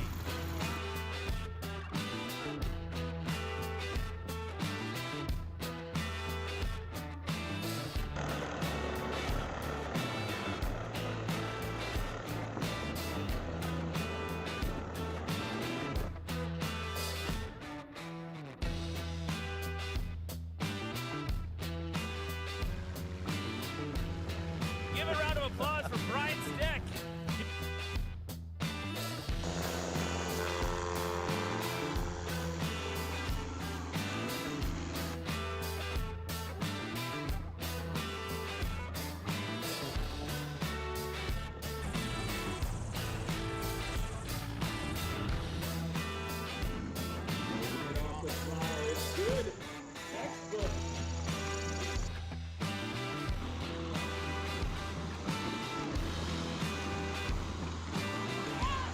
You might be sub 60 feet on that one.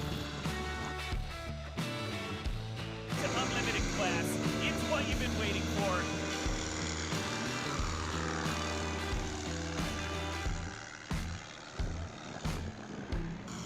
That's right, the Beast Mode MOAC, Colin Kaniva.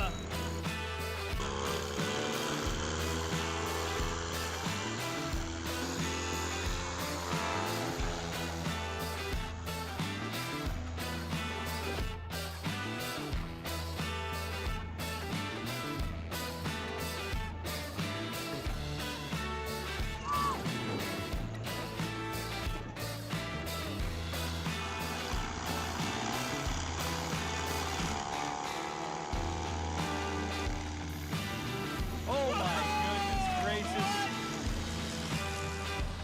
Frank Knapp showing that he deserves to belong here.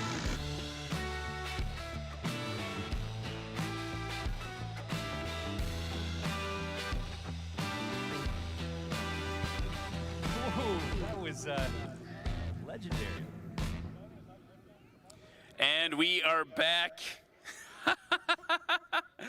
That was insane. Adventure class, give it up for that adventure class here at the finals, the last heat of National STOL 2024. I need everyone to listen very carefully to the numbers that I'm saying right now. I'm not going to say the names, I just want to make sure you understand the gravity of the situation. Third place was 76 feet. Second place was 75 feet.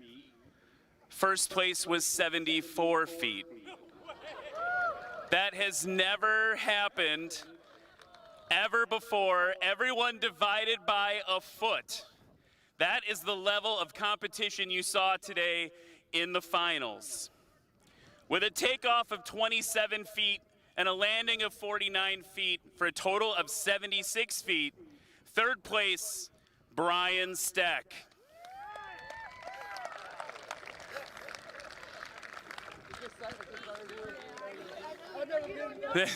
This is just absolutely insane. With a takeoff of 23 feet and a landing of 46 feet for 75 feet total, Jeff Daly.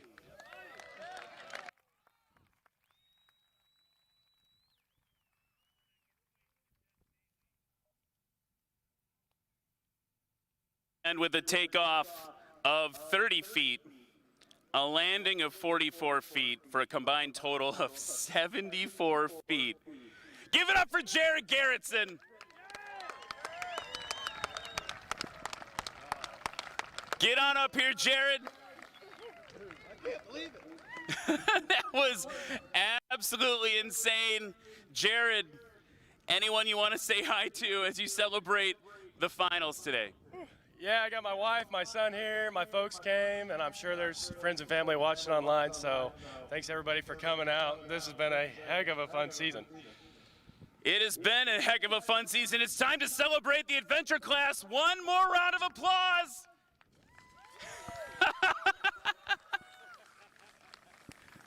I don't know why I keep going downwind. I'm a pilot. I should know which way the wind blows. Folks, it has been an absolutely incredible season. We are so thankful for all of you in the crowd, all of you all over the world that have been watching us every day. A big thanks to Cam Walton over there for joining me on the mic today. A big thanks to all the volunteers all season that have made National STOL possible. We can't wait to see you in 2025. Thank you so much. Fly safe, be safe. We'll see you next year.